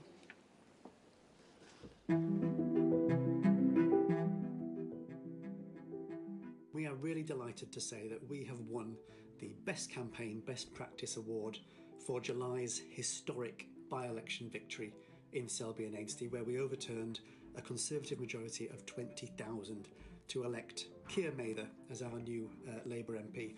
The difference it's made for Selby is already amazing, and we're looking forward to Keir forming part of a new Labour government very soon. I'm delighted that we've been able to use our social media to get our message out there, to reconnect and to rebuild trust in the Labour Party locally. I'd also like to say thank you to the Labour Party for helping us to build our skills in this field. I think it made an enormous difference to the way that we were able to go about understanding how best to maximise our efficiencies and win those local council elections. We spoke to people on a key issue that they felt very strongly about. We made sure that we listened to people and that we implemented the change that they wanted to see. This campaign shows that Labour listens to local people and we act on it. This saw councillors and thousands of members go out and support campaigns across the country for the local elections in May 2023. We went as far as from Stoke-on-Trent to Swindon to Medway, and members told us what a morale boost it was to have so many people come and support the campaigns. And it's because of great fundraising officers like Kay and Sue, who won the Best Practice Award for fundraising, that in Chipping Barnet, at least, we've been able to spend some money on leaflets and direct mails since I've been selected as the parliamentary candidate. So I'm so thankful to them for their hard work and for all the people leading fundraising efforts in our key seats across the country. I'm really proud that we have won the Best Campaign Leadership Award for winning Medway, our campaign during the local elections to take the council from the Conservatives after 23 years and turn it Labour and turn it red. It was a team effort, so the brilliant team of councillors, our campaigners here in Medway, support from South East Labour, London Labour, trade unions, the PLP and the whole Project Victory team meant Medway's victory was truly the Labour family's victory. Hi, my name is Peter and I go to school here in Dalkeith. And hi, I'm Kirsty. I'm the Scottish Labour and Cooperative PPC for McDonagh. And we've just won the Best Practice Award for member mobilisation across the entire UK Labour Party. And we won that because of our paid internship, Labour Launchpad. I can honestly say that this internship changed my life, and if we manage to get a Labour game here in Midlothian and a Labour government across the UK, then it will change the lives of you and everyone we spoke to in Midlothian too. We know how important Swindon and winning the two general election seats in Swindon are going to be to getting a Labour government. It's been brilliant for us that we had so much support from the Labour Party, helping us to get over the line in May. And that feeling at the count the day after we won was just indescribable. And I really hope this puts us in a good position to turn Swindon red at the next general election and ensure we deliver that Labour government the country needs.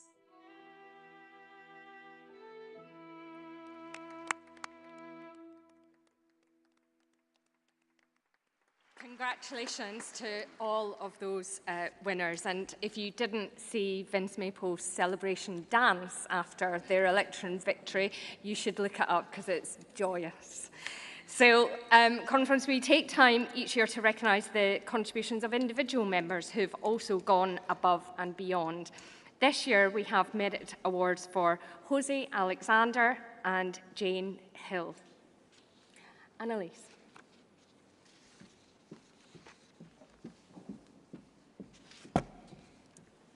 Thank you. Well, I have to say this is one of my favourite jobs as Labour Party Chair, to actually be providing those awards to Labour Party members who've gone above and beyond for our party this year. Of course, there are too many committed activists to recognise you all today, but we do have two really exceptional members receiving merit awards this afternoon. Our first award is to Jane Hill of Morley and Outwood CLP. Unfortunately, Jane isn't able to join us today, but her daughter, Charlotte, is here to accept on her behalf. Jane is a Yorkshire Labour stalwart, campaigning in every election and by-election over the years, acting as campaign coordinator and other positions. Congratulations to Jane, and thank you for going above and beyond for the Labour Party. Charlotte, do come up to accept the award.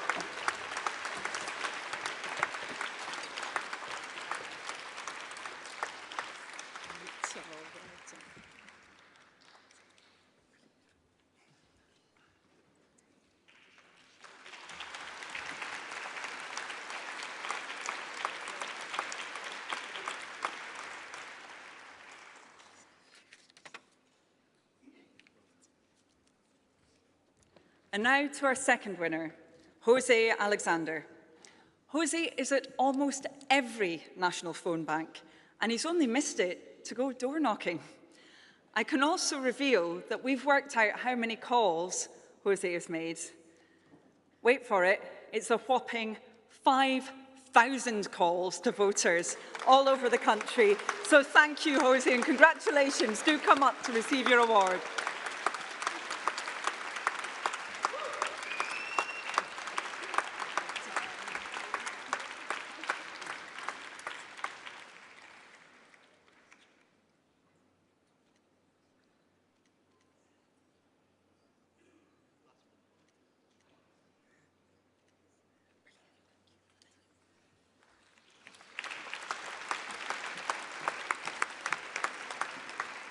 Congratulations to all of this year's winners.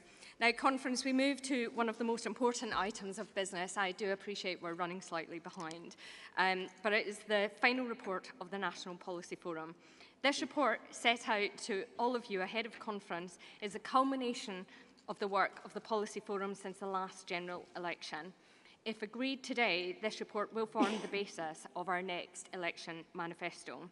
To introduce the report and update us on her work as Shadow Women and Equality Secretary and Party Chair, we'll now hear from Annalisa Dodds.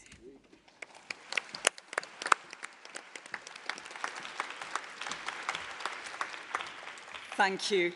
Conference, it's wonderful to be back here in Liverpool again, speaking to Conference for the third time as Party Chair and Shadow Women and Equality Secretary, and for the first time as Chair of the National Policy Forum. Yes, it's been a busy year for me, and an even busier one for Labour. The year we set out our mission-driven agenda to give Britain its future back, and agreed a policy programme to deliver that change at the full meeting of the MPF. Change that's desperately needed after 13 years of the Conservatives. Just look at the damage they've done over the last year alone. When we last met, Liz Truss was crashing our economy. A year on, Rishi Sunak is trashing our economic future. And who always pays the price for this economic incompetence? Those who can least afford it. The Tories have stood by as inequality has soared. Only Labour will stand up and do something about it. With a mission to deliver the highest sustained growth in the G7 so that everyone can achieve their full potential. With a new deal that will transform the rights of working people. With action to support women with menopause, to tackle the gender pay gap and boost businesses led by women and ethnic minority people. We'll protect the right to equal pay by enshrining the single source tax in UK law, rights the Tories only promised to keep after Labour challenged them on it. And new commitments that I announced yesterday to Women's Conference will boost representation in Parliament by forcing every political party to publish data on the diversity of candidates for parliamentary elections in the UK, Scotland and Wales. Tories, we're looking at you, and the public will be too. We'll build an NHS fit for the future by tackling rising maternal mortality and the health disparities that leave black women 4 times more likely to die in childbirth, figures which shame this government. We'll have serious violent crime, including the appalling epidemic of violence against women and girls.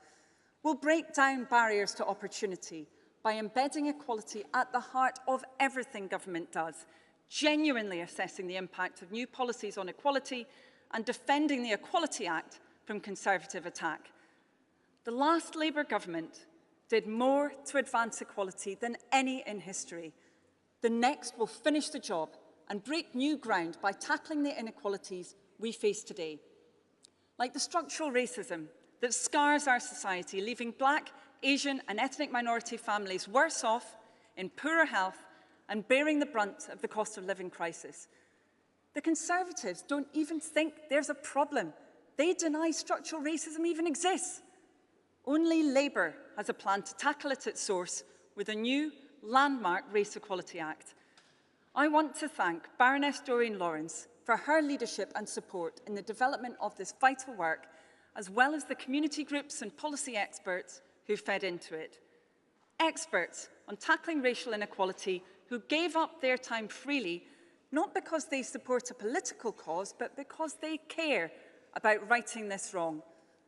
Attacked by a Conservative government who would rather stoke culture wars than fight for equality. So to everyone who's contributed to our Act, thank you. Labour stands with you.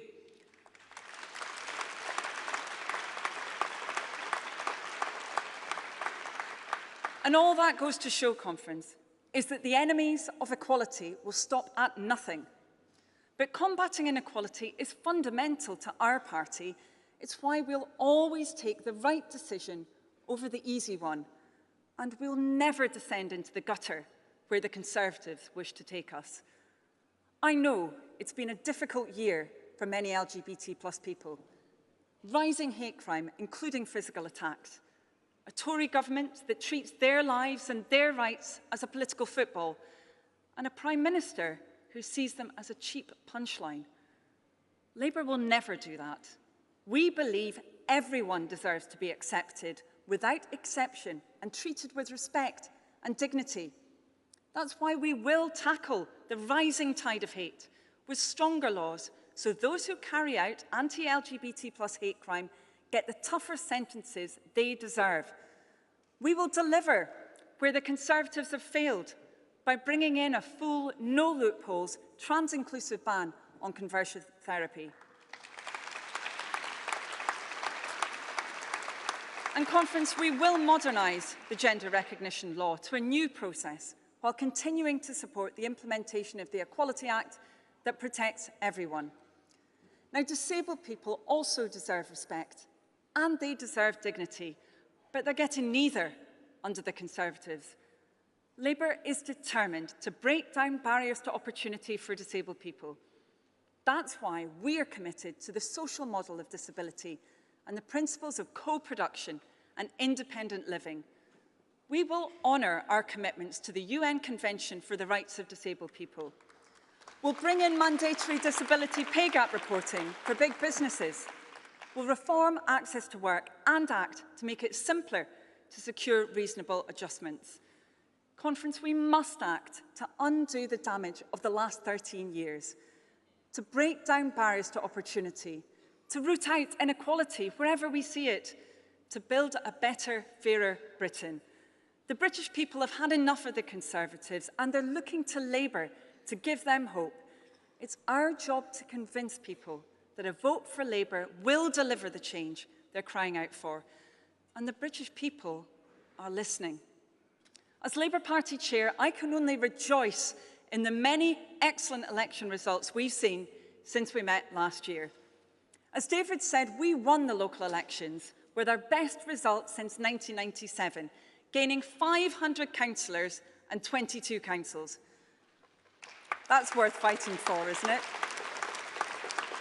We're now the largest party in local government and gaining ground in the areas we need to win at the next general election.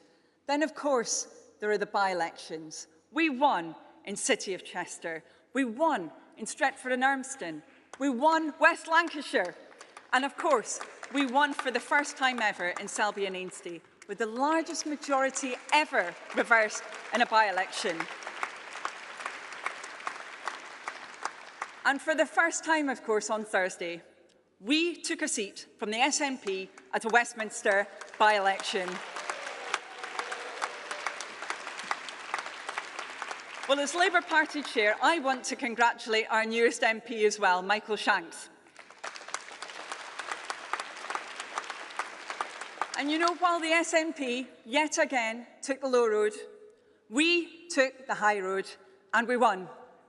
Friends, in Scotland, Labour's gone home. Labour winning the local elections. Labour winning Tory seats for the first time. Labour winning in Scotland again. How good does that sound? It's clear our country is desperate for change. But that alone will not win us the next general election. Yes, Labour is a party transformed under Keir Starmer's leadership, back in the service of working people. But there's no room for complacency, no resting on our laurels, no time to waste to answer the question, if not the Conservatives, then why Labour? That's why the overriding priority for this year's National Policy Forum was to develop a policy programme that serves the British people. The final report of the MPF shows that we have delivered upon that with a serious, credible and ambitious policy programme to deliver real change, all built on the rock of economic stability and our plan for growth. It's the culmination of 3.5 years of hard work, 28 formal policy consultations, over 5,000 written responses, policy seminars with hundreds of party members, 3 annual reports to conference, and our Stronger Together policy review. Every spending commitment within the NPF final report is fully funded. 4 years after the Labour Party's worst defeat in 8 decades, the final report of the NPF shows we're united and ready to get to work for the British people. That's why I'm delighted to present this report to annual conference and want to call upon every delegate to vote for it, because only Labour can give Britain its hope, optimism and its future back. The NPF report shows how. Thank you.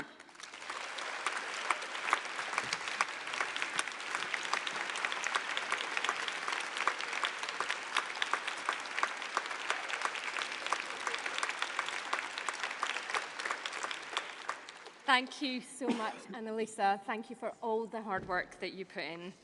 Now, conference, in previous years in this lot, we've taken motions from Women's Conference. This year, they're actually heard in the policy debates, which will be taking place later in the week. So just consult the CAC reports for details of those. So I'm now opening the floor for a debate on the NPF report. Can I see anyone who would like to make a contribution?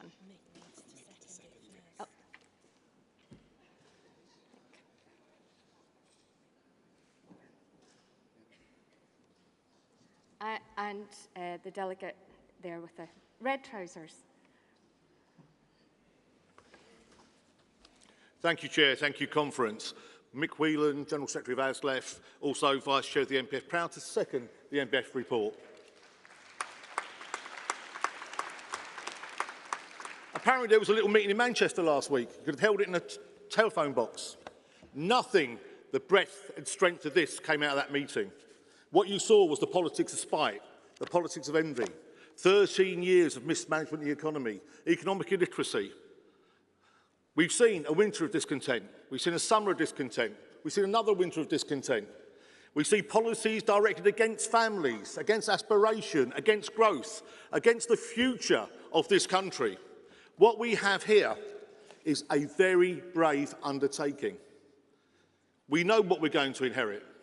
We know what's going to be left, and we know what we have to do. But despite that, we cost this, we price this, and we say this is going to be our baseline. Let's not forget that previous Labour governments, no matter what was in the manifesto, went over and beyond when they were in power and knew what they could do. This is the least we're going to do, and we will hold this party to account to make sure that we do it. When the only solution of the Tories is to indenture people for minimum service levels, rather than talk to people, rather than deal with their concerns, we have a party that wants to be forward-looking. The value of wages has decreased since 2010. We are the first generation that's going to leave our children and our grandchildren worse off. Mortality rates are increasing in the 6th richest country in the world. You don't need me to tell you these things. I also want to thank somebody. The one person that wasn't thanked was Annalise herself and the team for the wonderful work they've done. Thank you.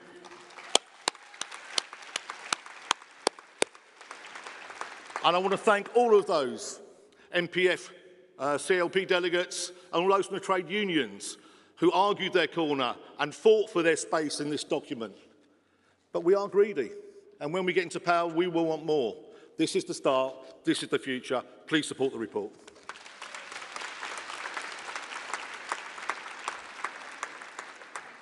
Next delegate.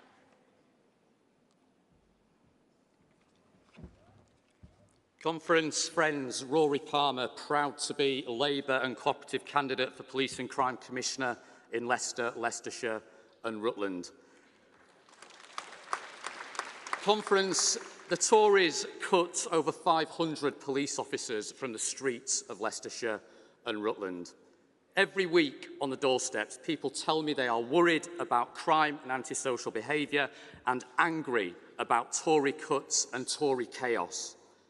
That antisocial behaviour makes people's lives a misery in their own homes and communities. It's completely unacceptable. Conference, it's our mission to rebuild neighbourhood policing and make our streets safer. Conference, this National Policy Forum report includes our plan for safe streets and stronger policing. 13,000 more police officers and PCSOs, a plan to tackle antisocial behaviour, to prioritise ending violence against women and girls, to rebuild neighbourhood policing across Leicestershire and across the country. Conference, Labour is the party of law and order. Conference, this National Policy Forum report is the vision and the detail we need to change our country. Conference, our plan to get Britain its future back.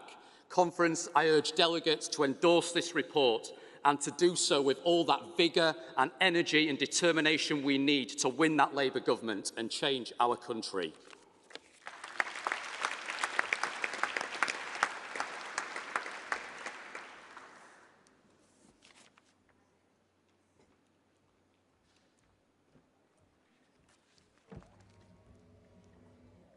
Chair, Conference, Barbara Plant, GMB President, speaking in support of the report.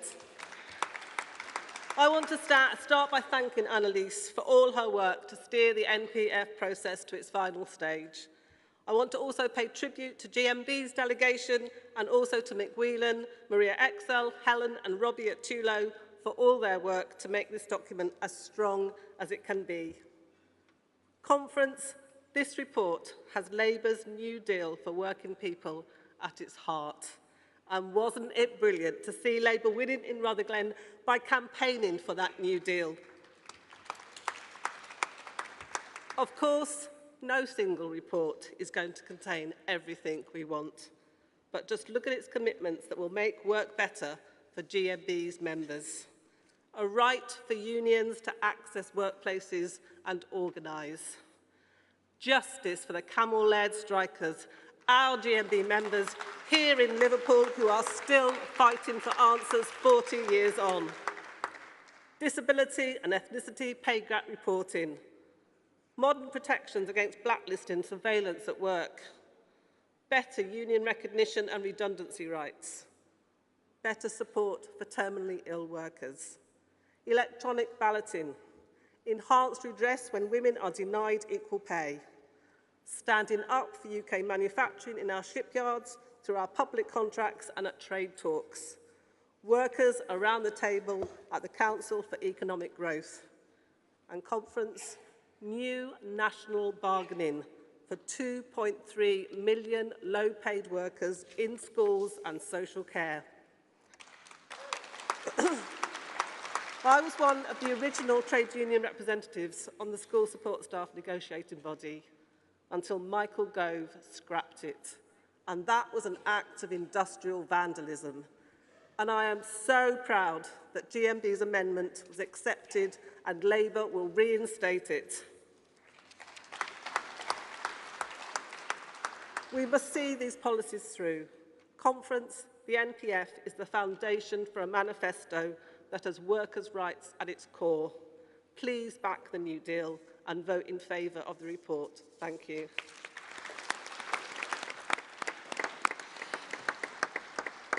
Conference, ordinarily I would take another round of speakers, but we are running very, very behind, and I do need to make sure you get some lunch as well. There will be lots of opportunities in the coming days for people to speak in the policy debate, so I'd encourage you to attend those. We are now going to break for lunch. We will see you back in the hall at 2 p.m, and please don't forget to vote in the priorities ballot if you have not already done so. Thank you very much, Conference.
standards, not our standing in the world. They haven't made things better, Conference. They have taken the country backwards.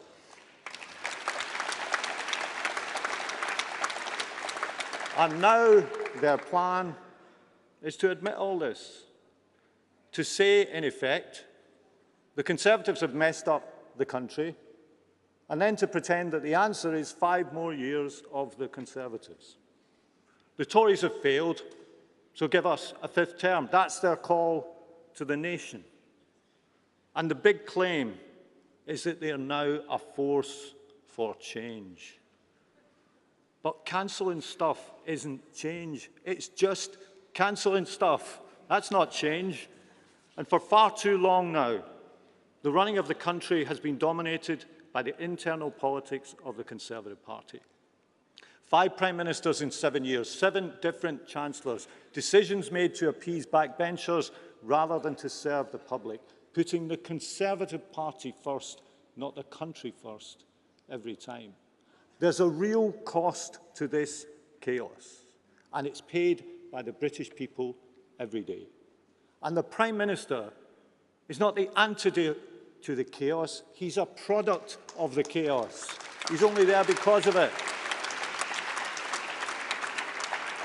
The country didn't elect him, the Tory party didn't even elect him. And he had a choice when he became leader, to change his party or to follow it. And he chose to follow it. If you can't even change your own party, can't face down the contest that has already started, then how can you change the country? Conference, Britain won't fall for the Tories' Year Zero trick again. They can't keep shedding their skin and pretending to be something different.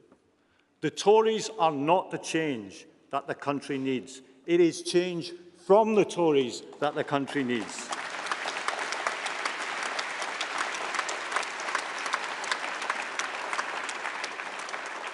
And our job is to win the people's trust to make sure that change happens. We know the size of the task. We know this will be a tough, hard fight. That's why Keir has changed our party, and he's done it with your support and your backing. And now he is ready to change the country. And every day that we are talking about growing the economy with good jobs in every part of the country is a day that we are focused on the cost of living crisis and making people better off. Every day that we're talking about renewing the NHS is a day that we're focused on cutting waiting lists and getting the health service back on its feet. Every day that we are talking about fighting crime and antisocial behaviour is a day that we show that we understand that true freedom only comes alongside safety and security in our communities. And every day that we're talking about the best opportunities for all school children is a day that we're saying that for us, aspiration is for everyone.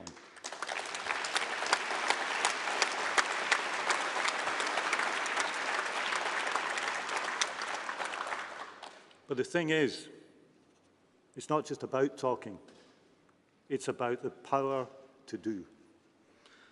So turn the page, begin the renewal, start to rebuild Britain. That's what we're about this week.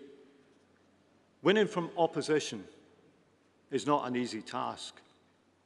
So what do we learn from our past moments of victory? Look out beyond our own ranks. Reach out to those who haven't always agreed with us, who've been voting for different parties in recent years. Combine the promise of the hope that inspires us with the discipline of the tough decisions that is our inescapable responsibility. And above all, conference, look to the future, fight for a better tomorrow, not a better yesterday. That's the responsibility of all of us in this hall, all of us in this party. So let's get Britain's future back.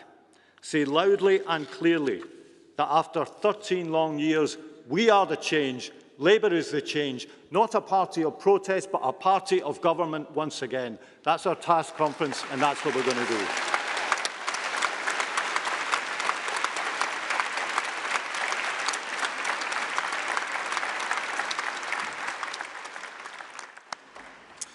Thank you, Pat, for that, and thank you to everyone here I know who has been out campaigning already, and we look very much forward to seeing you all on the doorsteps in the by-elections coming up. The NEC have been out, and we will see you again because we will be out door knocking with you, and we look forward to meeting you all. So we're now going to move on to a panel discussion on the election. For that, I'm going to hand over to my fellow NEC member and our Deputy Campaign Coordinator, Ellie Reeves. But first, we're going to play you a short film.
Thank you, Conference. I'm Ellie Reeves and I'm delighted to be Labour's Deputy National Campaign Coordinator. And joining me on the stage is a fantastic group of panellists. Jackie Bailey, fresh from our brilliant result in the Rutherglen and Hamilton West by-election. Jackie's the Deputy Leader of Scottish Labour. She really needs no introduction, but she's represented the Dumbarton constituency in the Scottish Parliament since 1999, when the Parliament was first created. Tracy Brabin, again, needing no introduction, but Tracy was elected the first Mayor of West Yorkshire in May 2021, and the first female Metro Mayor, and hopefully not the last. Prior to this, Tracy was the Member of Parliament for Batley and Spen. And Keir Mather, elected to represent Selby and Anstey on the 20th of July. That brilliant by-election victory.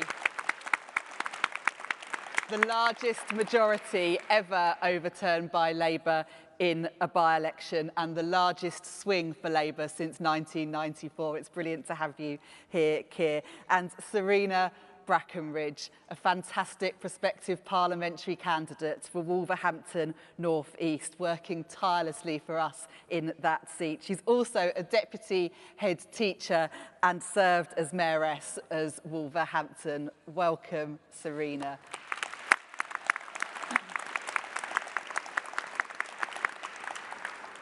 So to kick us off, I'll ask Jackie, fresh from that brilliant Rutherglen by-election, to share her thoughts for a couple of minutes.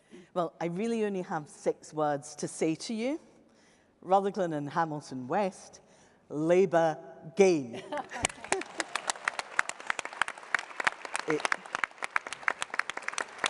It is true that I go to sleep at night smiling these days. I wake up in the morning smiling, and I'm assuming that I've done that in between as well. The significance of the result in Rutherglen and Hamilton West is down very much to the amazing candidate we had in Michael Shanks, and I'm so pleased to be able to call him an MP, but also down to the amazing team that was both in Scotland but drawn from across the country, all of you coming as MPs, as activists, coming to help us, and Keir as well came, this Keir, as well as the other Keir, came up to help as well. But let me share with you just how seismic this result is. And it's a word that people tend to bandy about, but this time with good reason. We achieved 58% of a Labour vote. Now, I didn't think I would see that. It is frankly astonishing. Our majority was 9,446, and that's more than the SNP polled, and they came second.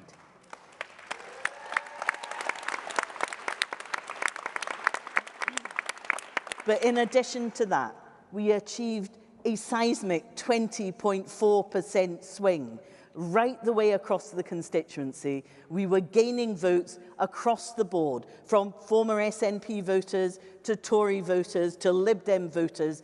Conference, let me say to you, they are all Labour voters now. But the one thing I would also say is that this result is so significant because what it demonstrates is that Labour is back in Scotland. We started this project 2 years ago when we elected Anas Sarwar as our leader. We were 14% in the polls. We are now more than double that.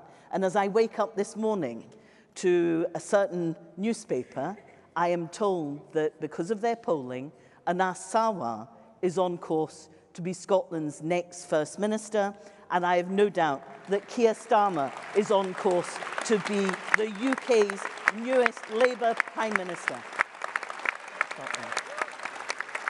Thank you, Jackie. Keir, over to you to share your thoughts for a couple of minutes. Wonderful. Thank you very much. And welcome to what is going to be an amazing discussion. I'm extremely excited. I think the main thing that I would like to say about the victory in Selby and Ainsty is just how it speaks to the strength of our movement and the way that Keir Starmer and the Shadow Cabinet have transformed our party, made it look to the future, be relevant in the public's eyes and speak to their lived concerns.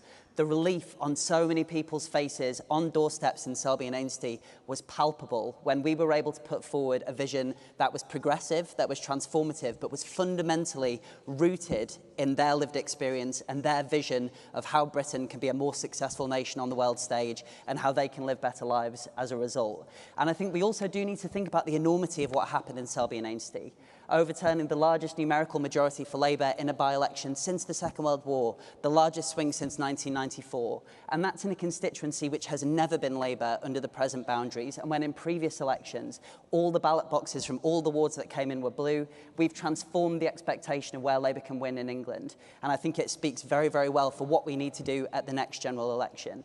But I think as well as analysing ourselves as a party and where we've got to and these fantastic results that we've seen, I think we also need to look last week at the absolute debacle of Conservative Party conference, because I think we saw a lot of that kind of post-truth politics, that politics that is low on ambition, high on cynicism. We started to see that in the Selby and Ainsty by-election from the Conservative campaign.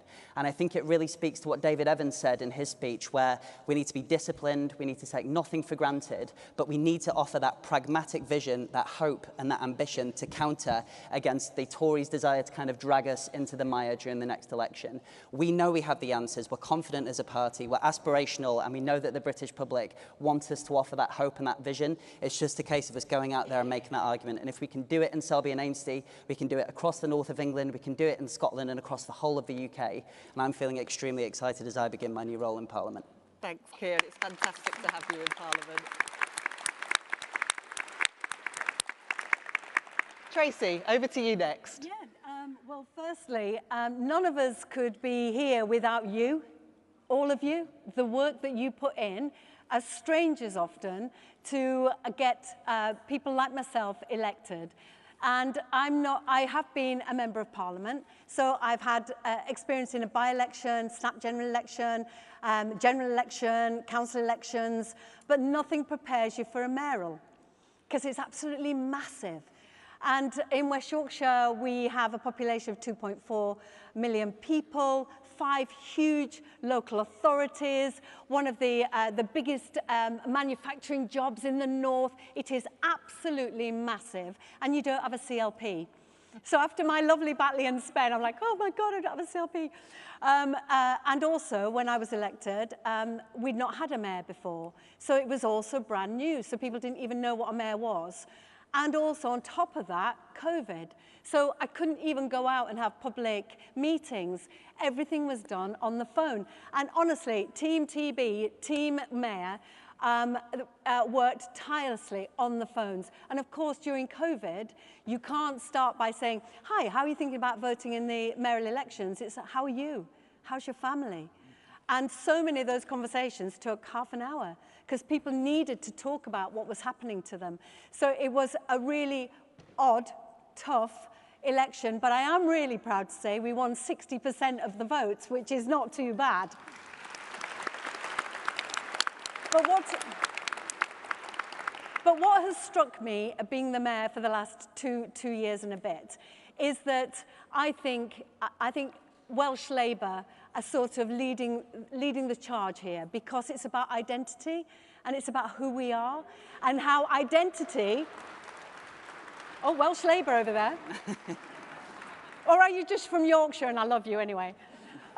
It's about identity, because I think if you live like the people, you can represent the people.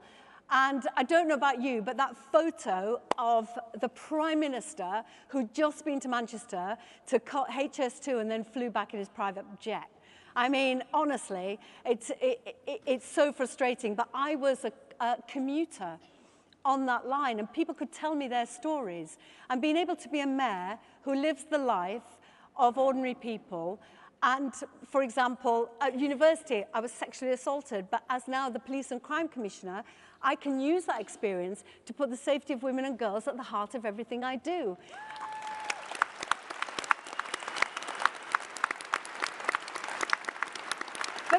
But that lived experience is your superpower. And so when we're saying, how do we get elected? I would say to every single person in this room, you have every opportunity to be elected. Your life story gives you that opportunity. And certainly hearing Angie's brilliant speech just earlier, her lived experience gives her that authenticity to go to the public and say, I started where you are. I trust you. I believe in you. I want you to have the opportunities I had. And certainly going back to my estate where I grew up, where my mum still lives, I can say to those young people, because you have a Labour mayor, you're going to have greater opportunities. So I do think mayors are the sort of the front forward team to deliver for a Labour government. We are already delivering on those brilliant values of the Labour Party. And we're creating growth, we're creating jobs, investment, buses you'll have seen, Andy Burnham rolling out his buses, Steve Rotherham's just taken the decision, I'll be taking the decision on public control next March. You see Labour mayors already delivering, but we are all Labour family. Councillors, candidates, activists, mayors, MPs, and hopefully then a Labour government. Thanks, Tracy. Thank you.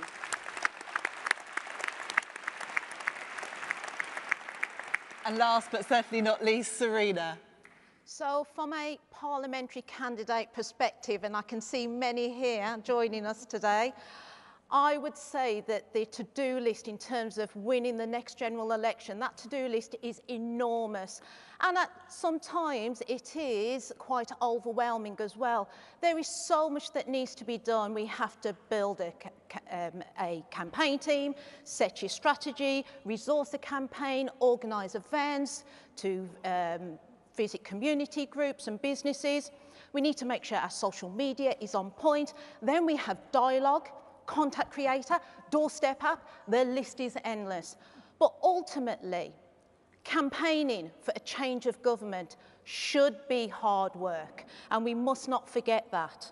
We're asking people to trust us, to put their faith in us so we can represent them and lead this nation.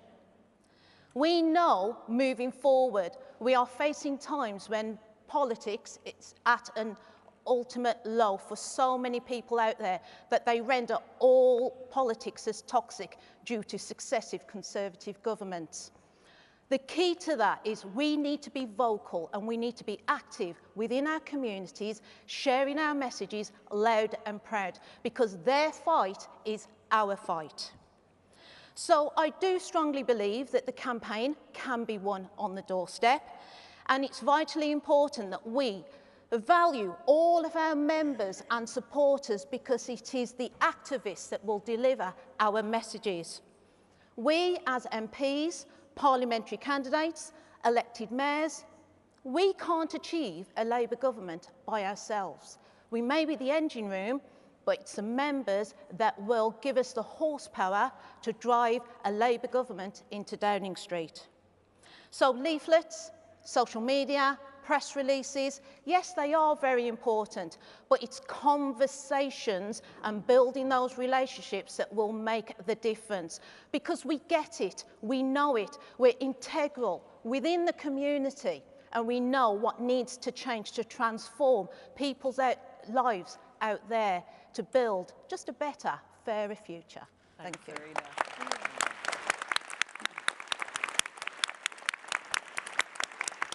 Keir, my first question is to you. Serena talked about the power of our brilliant activists in the Labour Party. What difference do you think it made to your campaign that members travel from around the country to campaign for you? The contribution of members from across the United Kingdom was inestimable in being able to win in Selby and Ainsty. And I think we need to think about what we're doing as a project because it's such an incredibly special responsibility and task. The Labour Party is an over 100-year radical experiment for sending working people to Parliament to represent our own interests and push for the social change that we deserve. And in those conversations that we have on the doorstep, it is an absolute privilege to be able to look the public in the eye and make the case for those progressive ideals that we know matter so much. And in the Selby and Ainsty by-election, we had people coming from across the length and breadth of the UK, and it is absolutely fundamental for a few key reasons, a few pragmatic ones actually, and this really applies to Tamworth and Mid-Beds, is that you have a core team there who have got their heads down in the campaign and they are working day in, day out incredibly hard. That injection of enthusiasm, of optimism, of energy that activists from across the UK bring when they come and visit, it perks you up, it makes you want to go back out there and have that next conversation with that voter, and it is worth its weight in gold. So I would encourage everybody to get over to those by-elections. But we also can't forget the contribution of trade union colleagues either, who made an absolutely enormous difference in the Selby and Ainsty by-election. And their perspective of having that lens of being able to speak to people's lived priorities, working people's concerns, whether that's insecure work, low pay, being able to go out and have those conversations was absolutely fundamental to our success as well. So I think understanding our own power as activists is absolutely crucial because you could be that difference on that one doorstep. And I had so many doorsteps in Selby and Ainsty where I'd go to the door and they'd say, oh, well, one of your activists called round last week and we had such an interesting discussion and they really got it and they were so polite and kind. That's what makes a difference. You add all that together and you get a winning campaign, and that's exactly what we saw in Selby and Ainsty. Brilliant, that's fantastic. And Jackie, I mean, I know people were out campaigning in Rutherglen on polling day. There were 700 activists, I think, that were out on the doorstep. Do you agree with Keir? Do you think that made a real difference? It made a huge difference. And actually, for me, it was the Labour family coming together. It was the constituency activists. It was the elected members. It was the trade unionists. Everybody was working towards one goal. And I have to say, on polling day, the heavens did open, but nobody stopped. They knocked, between us all, 80,000 doors. I have to tell you, there's only 40,000 households there. We knocked doors 2 times, 3 times. If you're unlucky enough to still be undecided in the week before polling day, we knocked your door 5 times in order to get you over the line. And we couldn't do that without all of you and the Labour family working together. Thanks, Jackie. And I know when I was out in Rutherglen, we had a really warm reception on the doorstep. Serena, it's an exciting time to be a Labour Party candidate. What's the best advice that someone's ever given to you about fighting elections? Well, I find as a parliamentary candidate, I'm a sponge. I have to absorb as many tips as possible. But there was something that was said to me that was so important that they said it 3 times. Conversations, conversations, and conversations. When I was first elected, the contact rate was just 2% in my constituency. So from December, we have hit those doors, and now I'm really pleased to say it's 42%. Wow.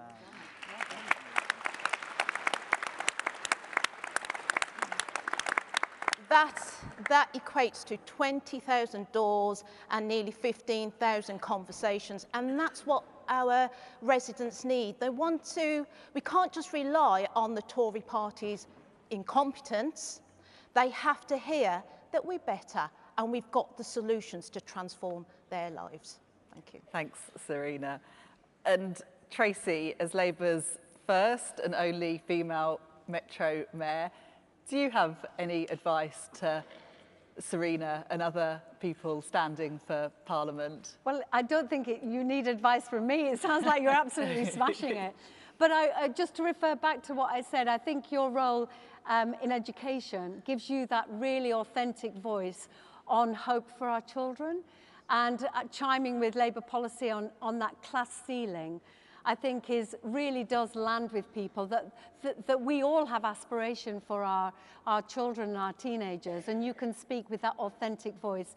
But I do think, and I really hope as well, that we're going to get the brilliant candidates Kim McGuinness and Claire Ward over the line as well, because we need more women mayors.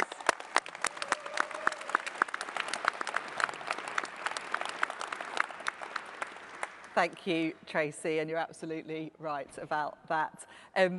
Keir, what advice do you have for candidates standing in battleground seats when it comes to fighting an election campaign? I would certainly say a lot of sleep would be, whatever you can grab would be very, very useful. But I think there's an attitude point to make, and I think that as candidates standing in either in these by-elections or the general election when it comes, you should really feel a sense of confidence and a sense of optimism about what it is we're doing in the project that we're engaged in, because the public feel it too. And when I've gone onto those doorsteps and talked about Labour's plan to deal with mortgage rates, to transform the National Health Service, to fix our broken public transport networks, people look you back in the eye and are thinking, God, they get it. They really are speaking to my priorities, and it is the most rewarding thing in the world. And your agency and your sense of power to get out there and engage with voters and earn the right to their vote is an incredible privilege, but it's also something that I think candidates should use to fire them up every single day, to get out there and, as you say, to have those conversations, because nothing in the Labour Party comes without hard graft. We do have an enormous mountain to climb, and as David Evans said, there can be no complacency as we look forward to the general election, but to do it with a sense of hope, a sense of optimism and ambition for how we can transform our country is what would motivate me every day as the candidate.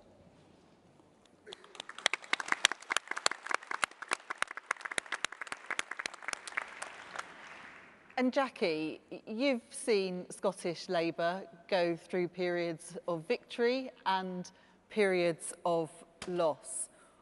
What's it been like, and how do you think things have changed recently? That's Ellie's very polite way of saying I've been around a long time. I'll own that, okay? I have seen us win, you know, in '97, then in the Scottish Parliament in '99. I've seen the transformational things that a Labour government can do, whether it's introducing the national minimum wage, you know, whether it's lifting 1 million pensioners out of poverty because we introduced pension credit, lifting 1 million children out of poverty because of child tax credits. You know, this is what Labour governments can do. I hate being in opposition. I really do. So the opportunity to win again is something that we collectively need to seize hold of. And I think I have to say in Rutherglen, it has been 2 years in the making. We have transformed the Scottish Labour Party. We are now in a position to offer that change to the country too. And the voters in Rutherglen and Hamilton West heard that message loud and clear. We ran a positive, hopeful campaign that was actually engaged in, you know, a discussion about how we tackle the cost of living crisis, how we actually make work pay with Labour's New Deal for working people, and how we fix the crisis in the NHS that sees 1 in 7 people in Scotland stuck on a waiting list, desperate for operations or diagnostic tests. We need to do better, and the message that actually you've had 16 years of the SNP, 13 years of the Tories, you're being failed by both governments, resonated with people, and we are the change, not the status quo, the change that Scotland wants, and I think the whole of the UK wants too.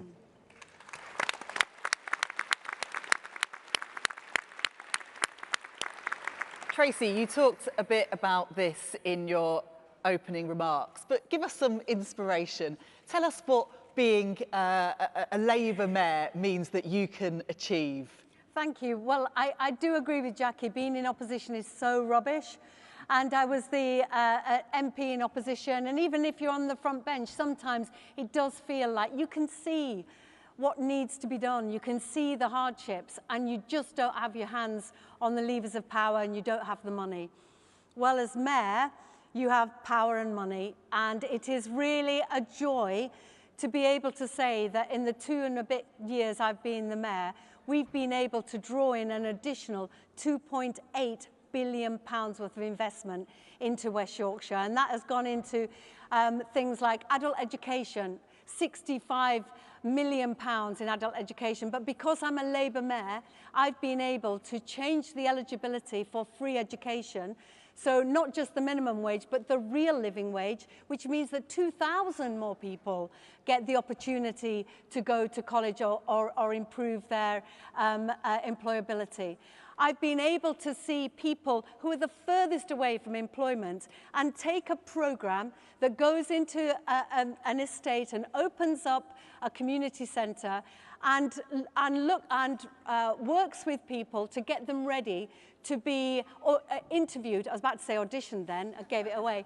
My old career, being interviewed to be bus drivers, because the bus companies were telling me they couldn't run the buses on time because they didn't have the drivers. So we ran a programme to get more bus drivers from those communities. And not only did we get more bus drivers and women drivers, but we kept that community centre open.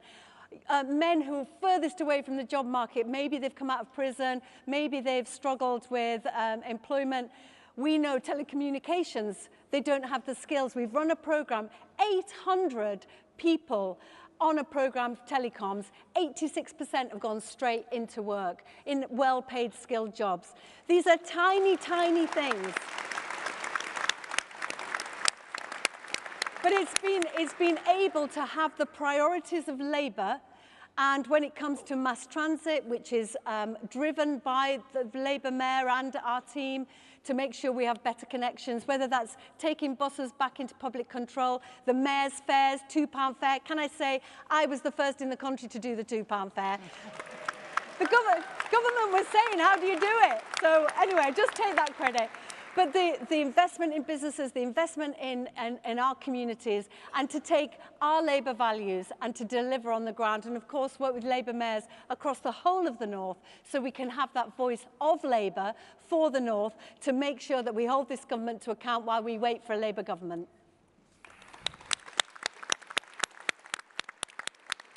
Thanks, Tracy. I'm going to ask the panel to wrap up in a moment, but I certainly think that has been incredibly inspiring.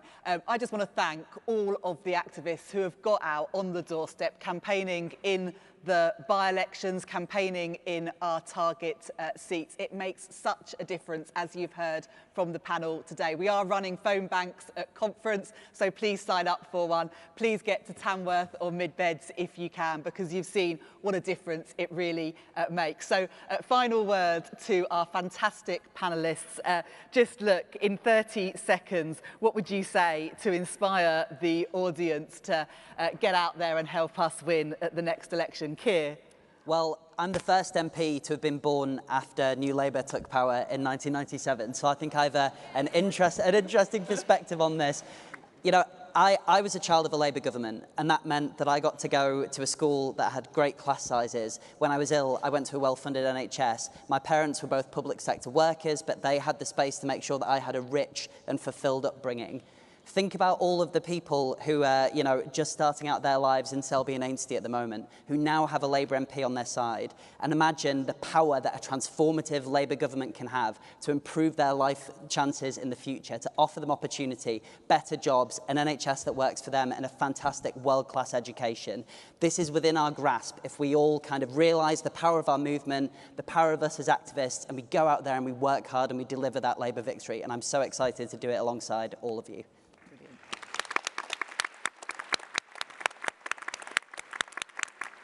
Tracy, 30 seconds. 30 seconds. Change is coming, and you are the change. And I cannot wait to see you on those doorsteps, because this is going to be the most exciting decade of our lives. Thank you.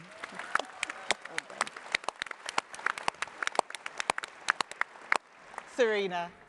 We know that we'll be fighting a Tory party campaigning on deflection, distraction and division. It is down to us to neutralise that toxicity. We need to do that by being out there, building those relationships and bringing home a Labour government.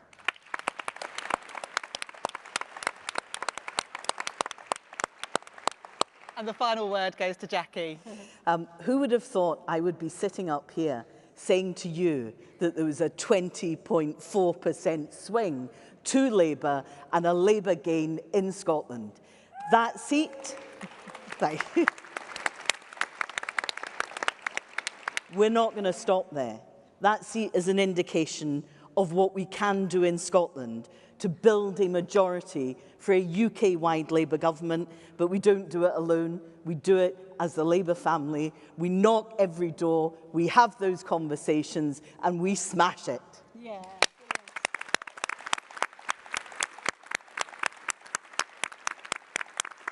Thank you so much. It's been fantastic to have you all on the panel today. Thank you.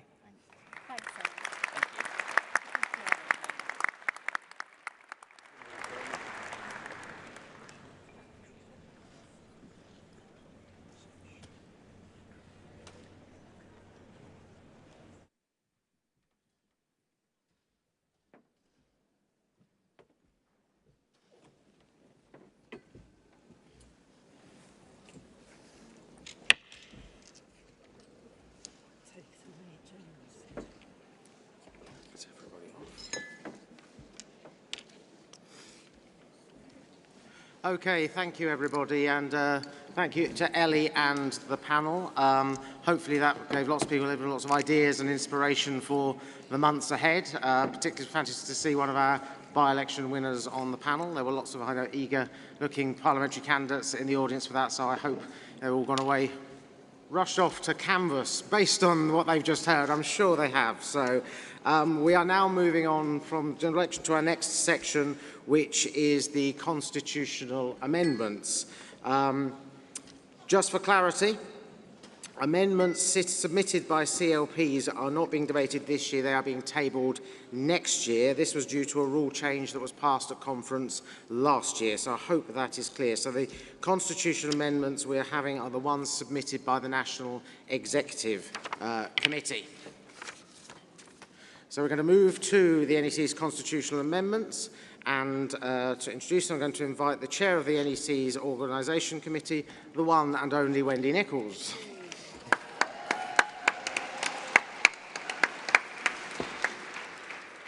I haven't said anything yet. Thank you, James. Conference, Wendy Nichols, Chair of the NEC's Organisational Subcommittee, moving the NEC's constitutional amendments. And today we will be debating a range of rule changes proposed by the NEC. In line with precedent established by previous conferences and in order to assist with this administration of card votes, the NEC has agreed to group packages of its proposed constitutional amendments. Each of these groups will be subject to an individual card vote. And obviously, Conference, the NEC recommends to you to vote for all of the following NEC rule changes. So this will be card vote 2, and it's the disciplinary process. This group of constitutional amendments make a number of changes and updates to the language in parts of the rulebook that govern the parties' disciplinary processes.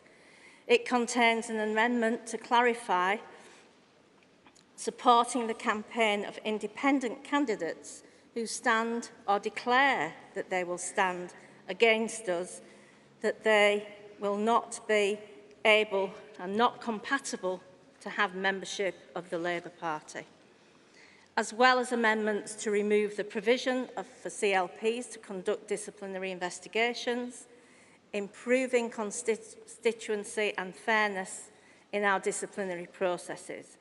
This group also makes a number of administrative changes to standardise language in chapters 2 and 6 of the rulebook. Card vote 3, annual conference.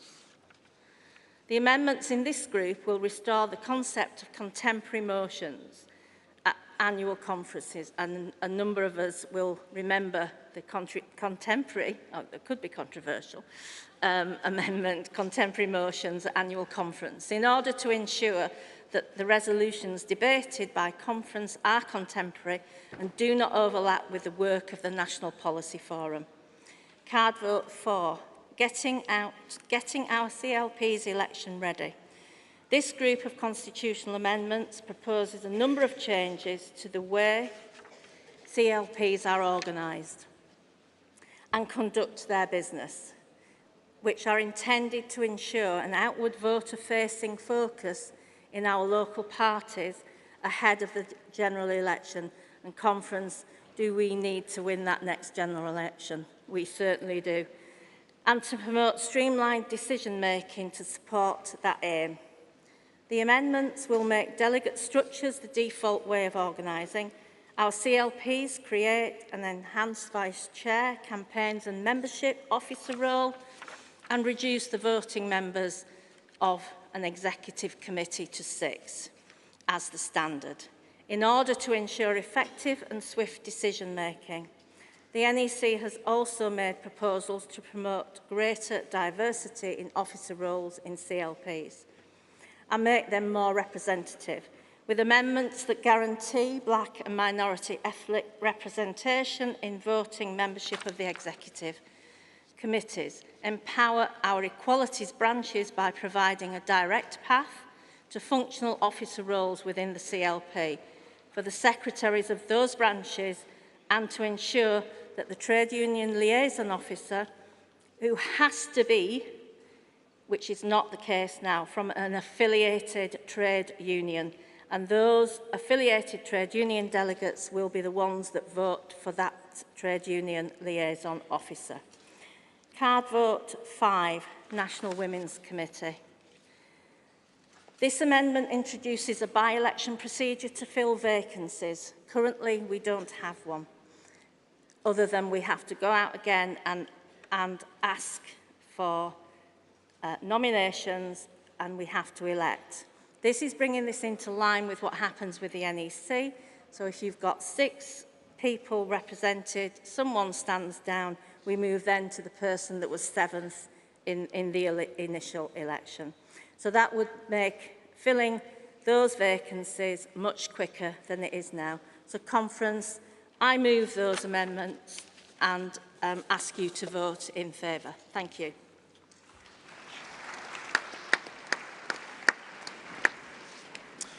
Thank you, Wendy. We'll now move on to taking speakers on this. Just before I take them, I want to just go through the process as we're on the first day, which I hope will help for everybody.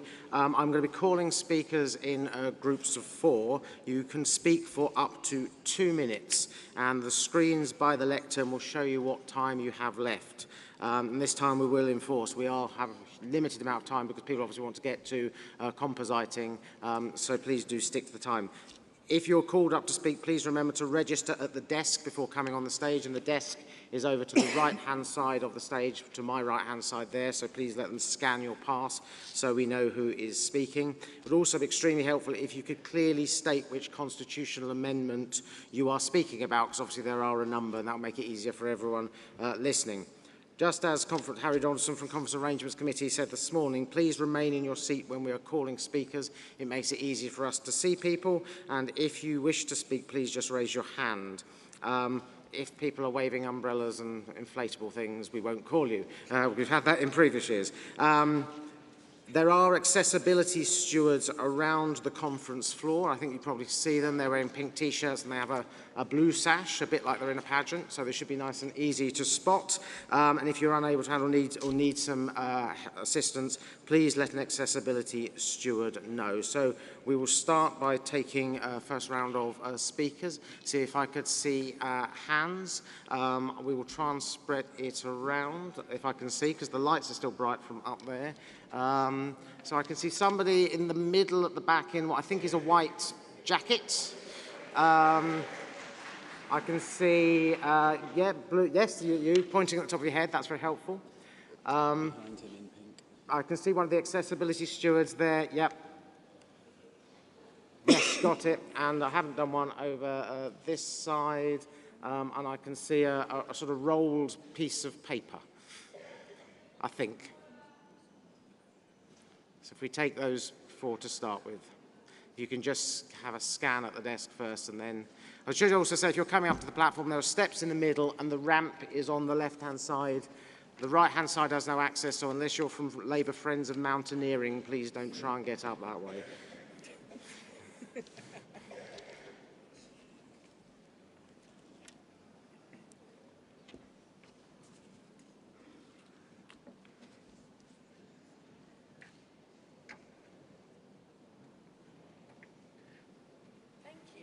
Thank you, Delegate. You've got 2 minutes. Please tell me when the 2 minutes start. Thank you. Okay, I'm speaking in card vote 4. Susan Matthews, speaking on behalf of Unite the Union, and opposing constitutional group getting our CLP election ready. At Labour Party conference in 2018, I spoke in support of the additional equality officers in CLP, being created and having a voice and vote to make sure and ensure our CLP are properly representative of local community. We want to mobilize in campaign, including the general election. This group contains amendment abolishing those equality voice to become the voiceless. Again, being a unite and at the back, I just wanted to demonstrate and say that we have to speak on this because equality, as we say on the tin in Unite, is what we believe in and what we fight for. If anything, we are back at the back, which you can't really see Unite, it demonstrates our strength as Unite the Union.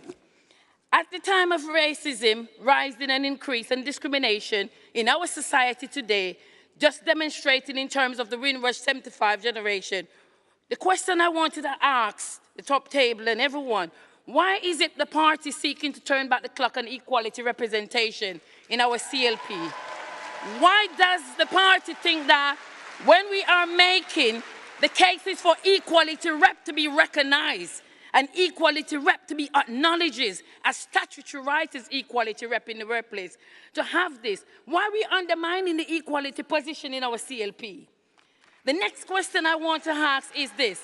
If the issue of CLP have struggled to fill those positions, why hasn't the party did anything to support these CLP and organize, as you do organize well, including the diversity in the local community to ensure that they are represented in the local structure? I'm coming, just give me a minute. I'm sorry, Delegate, you are well over time now. Reasonable adjustment, please, I need.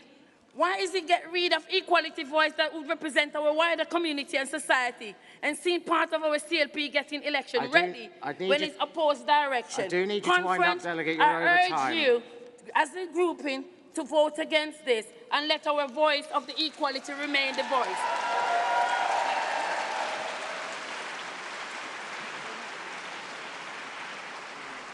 You might want to take the next round after he's spoken. Conference, my name is Peter Swallow. I'm the chair of Ealing Central and Acton, and I'm proud to speak in favour of the constitutional amendment to get our CLP's election ready. Conference, we stand on the precipice of a general election which will decide the future of our great country. Will we have well-funded public services or crumbling schools and a broken NHS? A new deal for working people, or yet more attacks on our union rights? Good green growth or endless Tory cost of living crisis? The next election is where we fight to get Britain's future back. But to win that election, every CLP up and down the country will need to campaign like never before. They will need to run like well-oiled machines. Right now, too many CLPs are over-encumbered or have half-empty executive committees. I'm proud to chair a CLP with almost 1,500 Labour members, but even we can't fill our executive committee. Is that democracy? Running elections with one candidate because they are so oversized. Expanding the vice chair role to lead on campaigns will help parties focus on what must be our top priority, winning the next general election. A more central role for the Chulo officer will create deeper ties to our sisters and brothers in the trade union movement. Conference, this isn't factional, it's functional. Let's back this measure and let's ready ourselves for the general election to come. Thank you, Conference. Thank you, delegates. You can go up. I'm just going to hold you. I'm just going to take the next four so we've got them lined up ready when you finish. So can I see hands again if I can see? Yeah, someone waving at the back there in blue. I can see a stripy top there. Yes, yes. Point to yourself. Haven't done it over this side. I can see an accessibility steward's hand on the far side. Yep, by the shutter. And someone in the middle. Yes. Yep. Okay, and if you could make your way to the desk and be scanned, and delegate, you're free to start. Thanks for your patience. Steve Wright from the Fire Brigade Union, speaking in opposition to the Chapter 2 rule change. Now, this rule change put forward by the NEC seeks to expand its powers to define supporting a campaign or a candidate. And let's be clear, we know exactly why they are trying to do this. We know the NEC has a history of misusing such powers. Now looking at redefining what support is, and we know how they have tried to retrospectively target and witch hunt many members. Some in our movement sadly want to carry out these witch hunts and look back retrospectively at tweets that were made a decade ago. To those, I have a message. Get a grip. Let's not allow vague definitions and retrospective applications to be used as tools to silent dissent and exclude members who have dedicated their time and their lives and energy to our cause. Let's instead prioritise unity. Instead of divisive purges, let's focus on party unity for an upcoming general election. Oppose these changes. We must preserve the democratic values that our party was built upon. Thank you, Delegate.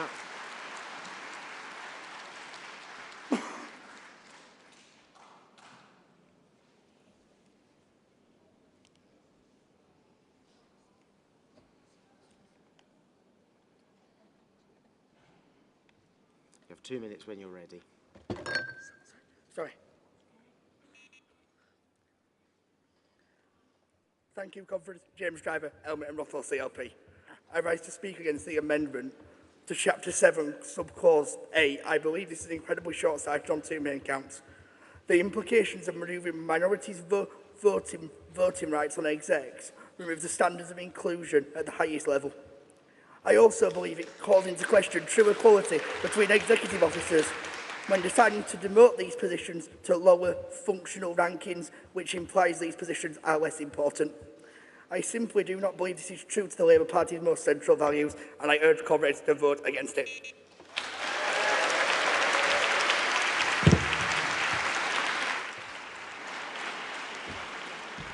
Thank you, Delegate.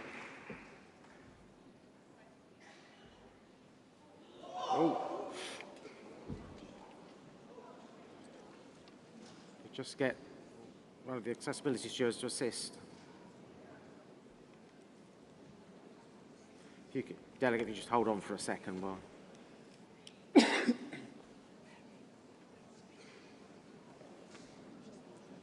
Are we okay? Okay, you have 2 minutes when you're ready. Mary Wimbury, delegate from Clwyd West in North Wales, speaking in favour of getting our constituencies election ready. Conference, we have one role this week, to be laser focused on our historic mission as a party to win power and change our country for the better. To do that, we need a party structure that works for all our constituencies right across the country, not just the large membership urban CLPs where we already hold seats. In my current constituency, it takes 40 minutes to drive from the town on one side of the constituency to the town on the other. And with Tory gerrymandering, we're getting fewer seats in Wales and thus even larger constituencies. We don't want or need to take up so many people's time as officers travelling to meetings. It's better used campaigning in our local communities to win power and get us into government in Westminster. And people vote with their feet. I've sat in too many annual general meetings where we look around the room to find anyone who isn't already an officer and is willing to be one. We need a streamlined structure that works for us, allows us to take decisions easily, and gives us the flexibility to add functional officers that make the best use of our talents and our diversity in individual CLPs. We need to be a lean, keen campaigning machine to win our seat. There is real enthusiasm in rural areas to win. At lunchtime, I was at a standing-only fringe organised by Labour Coast and Country and the Co-op Party about winning in rural areas. Let us organise in a way that works for us. Give us the tools to win. Vote for the constitutional amendments. Diolch yn fawr. Thank you.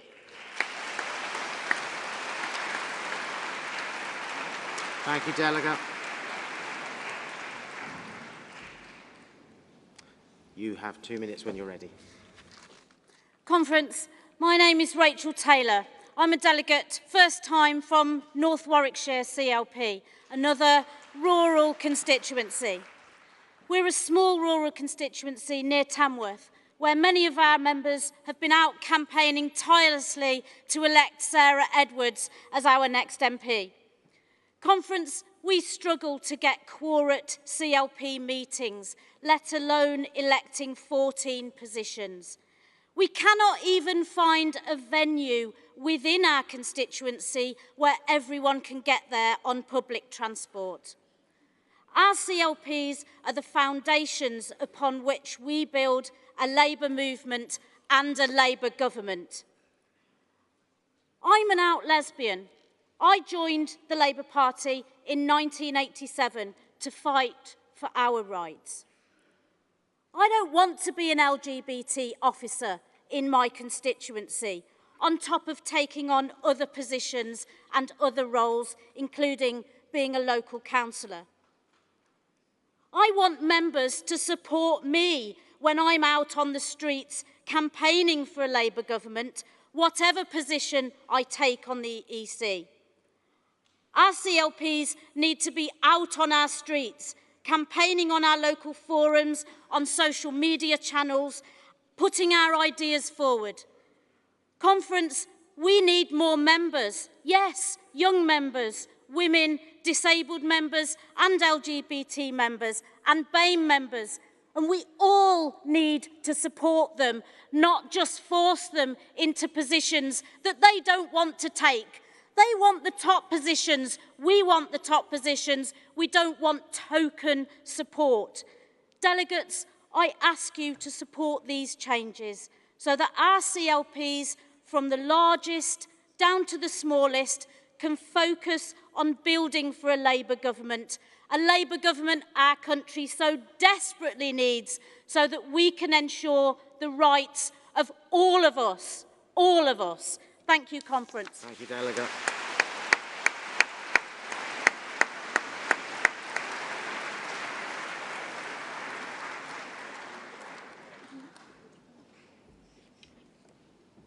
You have 2 minutes.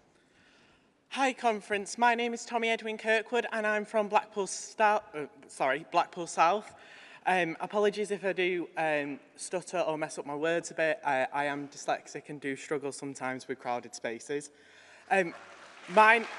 So I'm standing up and speaking against getting our CLPs election ready. Not because I don't think we should be election ready, but because the Labour Party is there to support those little people, those people who don't have a voice anywhere else in this country, and those people who need those places so that they can have a voice. I'm also voting against this because I'm a Vice Chair of Membership of Blackpool South CLP, and I already do a hell of a lot by sending emails out to people, by making sure members feel welcome to the meetings and a lot more, and by taking on campaigns. I feel like with my work as well, I would struggle to do that and not be able to give it my best. I also am voting against it because of the blatant disregard for equalities within this. We need to be supporting the people who are disabled, who are LGBTQ, who are anything else, and we need to make sure that they have a voice in our party. In Blackpool, I've been hearing that we're having struggles to fill some of them. In Blackpool, we've got 350 members. We've not got a lot compared to the rest of the country, but we still try our best to get them because we think that people deserve a voice in this society, and disabled and LGBT and young people like myself need to be listened to. Thank you, conference. Thank you, Dan. Here we go. Do we have there you are.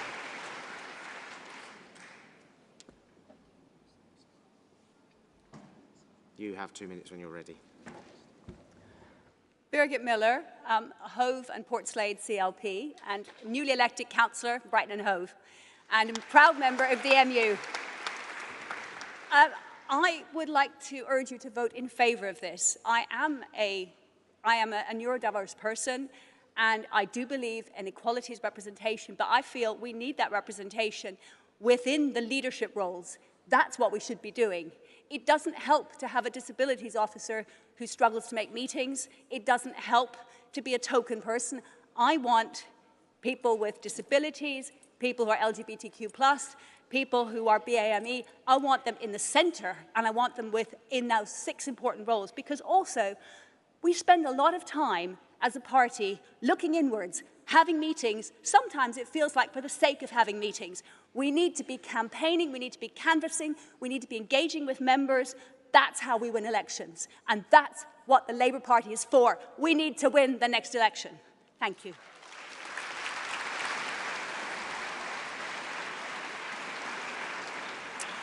Okay, thank you, conference. Unfortunately, we are running over time, so I'm not going to take any more speakers. What I'm going to do is move to the summary, but we have, I think, a very balanced debate, and thank you to everyone who's spoken for sticking very well to time, which has allowed us to get more people in. It is really appreciated. So I'm going to go to the response to who is from the National NEC Local Government Representative, Councillor Nessel Kasilikan, who will speak now. Ness.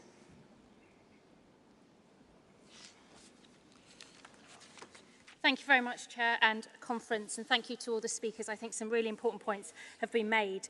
I think there are 3 points I just want to emphasise on behalf of the NEC, that this is a really, really important year. We need to be election ready, and an operational focus, which means a swift, agile, decision-making ECs will be critical across the country. It's really important this year, and the truth of the matter is very big CLPs, very big ECs rather, are just not practical. These proposals are about functionality and reflect the NEC's commitment to make sure every aspect of our party machine is election ready.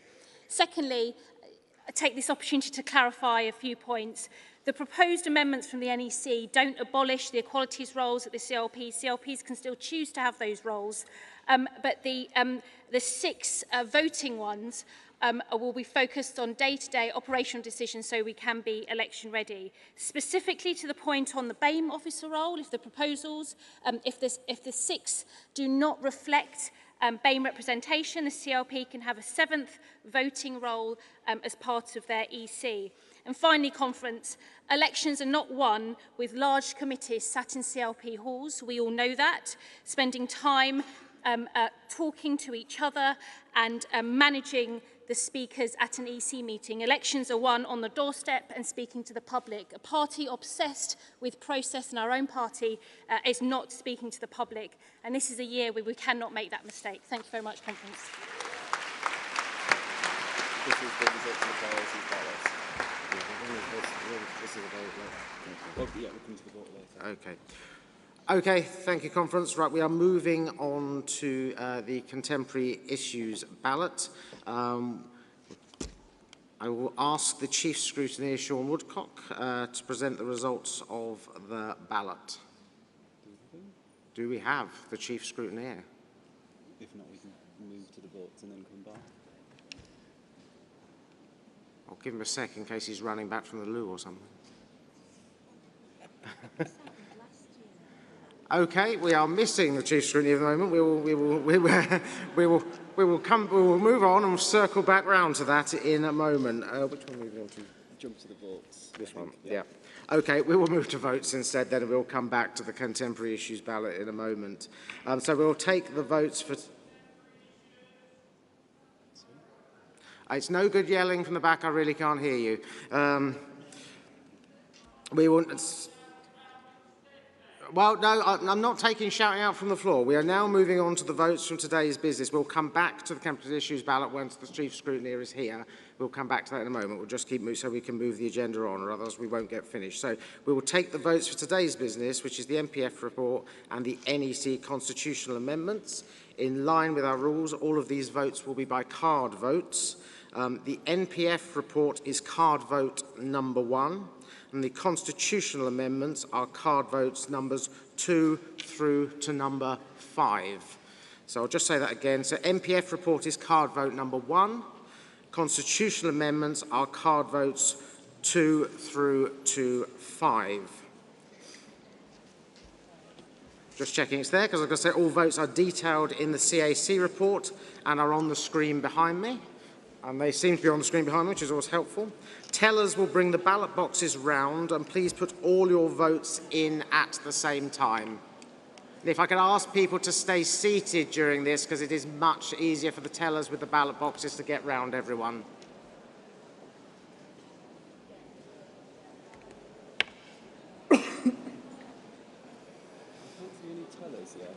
No, I can see one over there. Oh, that's reassuring. And there's one there. Margaret. I should never have doubted them.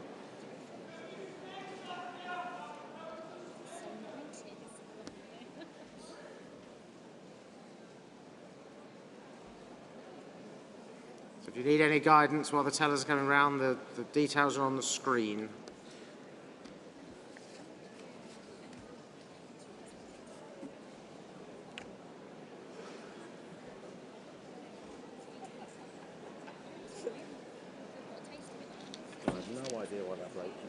No, we can't hear it.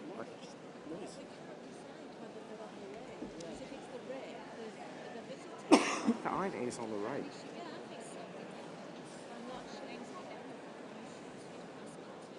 And why does confetti keep falling from the ceiling? Yeah, it's been going on all day. Somebody got married or something. Mm? Confetti marriage. Wedding. How long does this take? Have we got the Chief Scrutineer? Is he really slightly embarrassed? Not yet. I think Teddy went to find him. I think they have put the lights down. It's so hard. It's so bright. It's difficult to tell, isn't it? I think... Is the chat? No, I was typing messages in, and then they just disappearing rather than actually sending.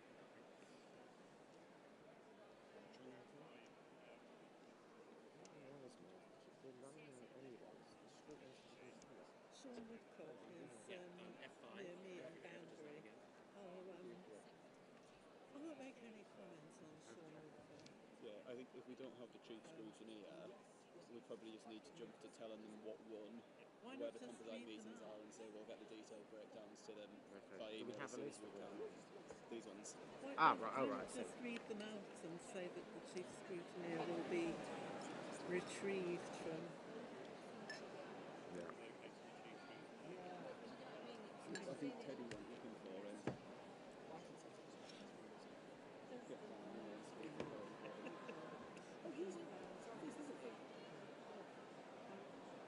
Do you want to maybe ask people to wave if they've not yet voted so we can get a sense of how we're doing? Okay.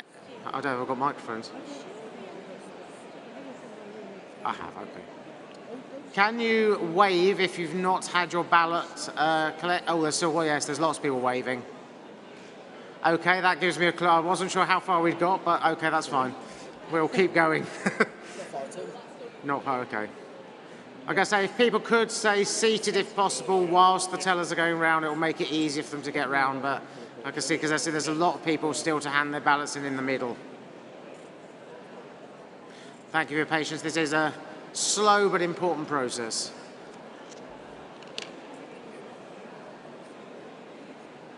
if you know where the rooms are, just read them out and say you'll get the results in full, and they'll be published in.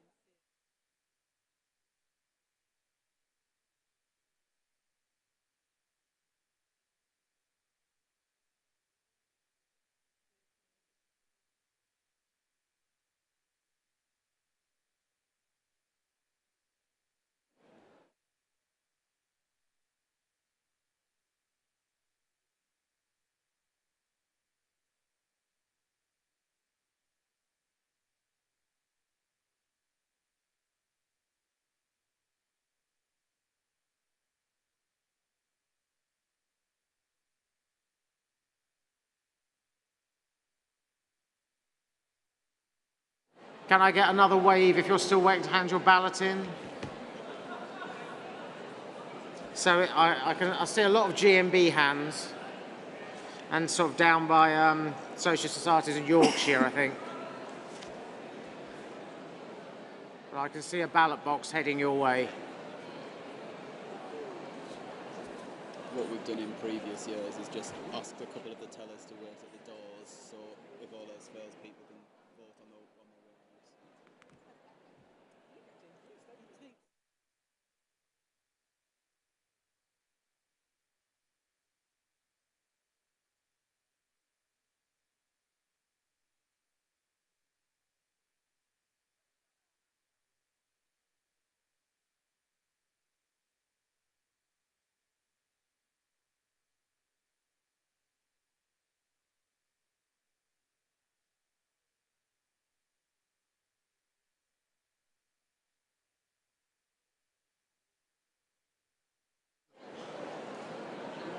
Okay, those still waiting. Can you give me another wave so I can...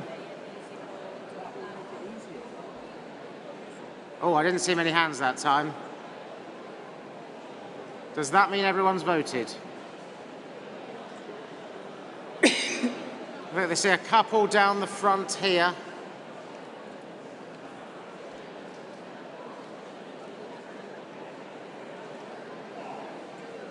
The GMB look happy, so I think they voted. Yes, I can see thumbs up. Okay, one more quick check. Has anybody still got a ballot paper to hand in? Wave your... and a teller will come to you. I think there's only just a couple, but if a couple of the tellers could go by the exits just in case anyone does get missed, and then... I will just check. Do we have the Chief Scrutiny? Ah, I can see him. Okay, conference, we will move back round to the contemporary issues ballot. If we could just, if everyone could just sort of take a seat and just lower the noise, and we will get the results in. Sean, can I ask you to up to the stage to read out?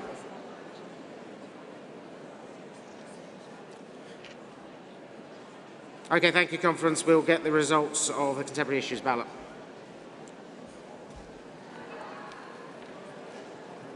Chair. Okay, just...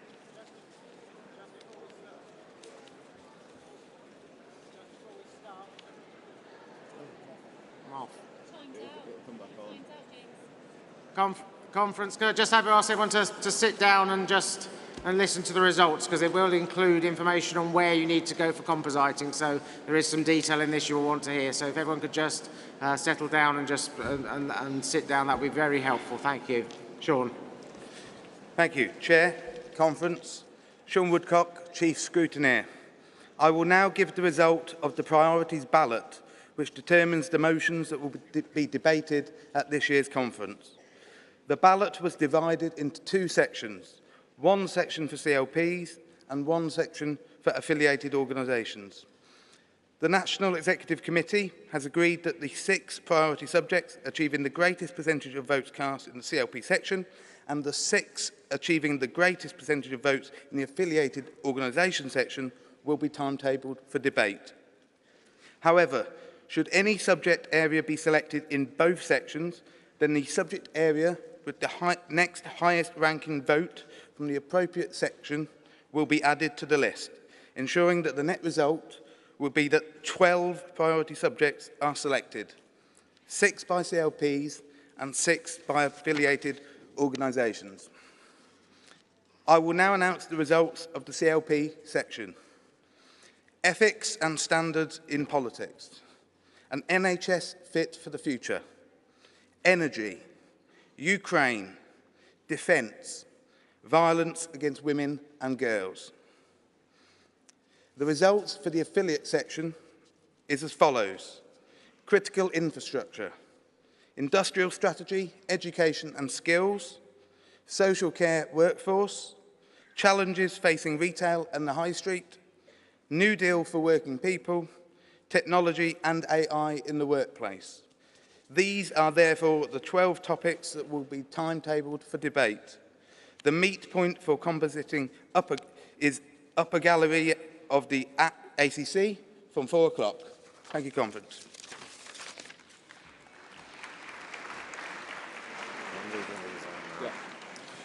Okay, thank you. So conference composite meetings will be this evening. Delegates from CLPs and affiliates whose motions have been successful in the priorities ballot will therefore need to attend a composite meeting, the details of which I will read out, but they are also on the screen behind me. If you are not in a composite meeting, you can join one of our phone banks in the arena. I'll just point that now and I'll remind you again in a moment. But the meetings are as follows. At 4 o'clock, NHS Fit for the Future in room 11A. Defence in room 13, Industrial Strategy, Education and Skills in room 14, Ethics and Integrity in Politics in room 10. At 5:15, Technology and I in the Workplace, room 14, Critical Infrastructure in room 13. At 6 o'clock, Violence Against Women and Girls in room 11A, Social Care Workforce, room 11B, Challenges facing a retail on the high street, room 14, Ukraine, room 10. At 8 o'clock, New Deal for Working People, 11B, and Energy in room 13. So that's for those delegates from CLPs and affiliates who have successful motions in the priority ballot. And as I said, if you are not available and you're not going to a fringe meeting or you wish to fill in some extra time, you can join one of our phone banks in the M&S arena, which will be running until 6:30 p.m. That conference is it for today. We are now finishing. Have a good evening. For those who are in compositing, I hope it goes well and you're not there too long. For the rest of you, enjoy your fringe meetings. Have a good evening. Conference now stands adjourned until tomorrow morning at 9:15.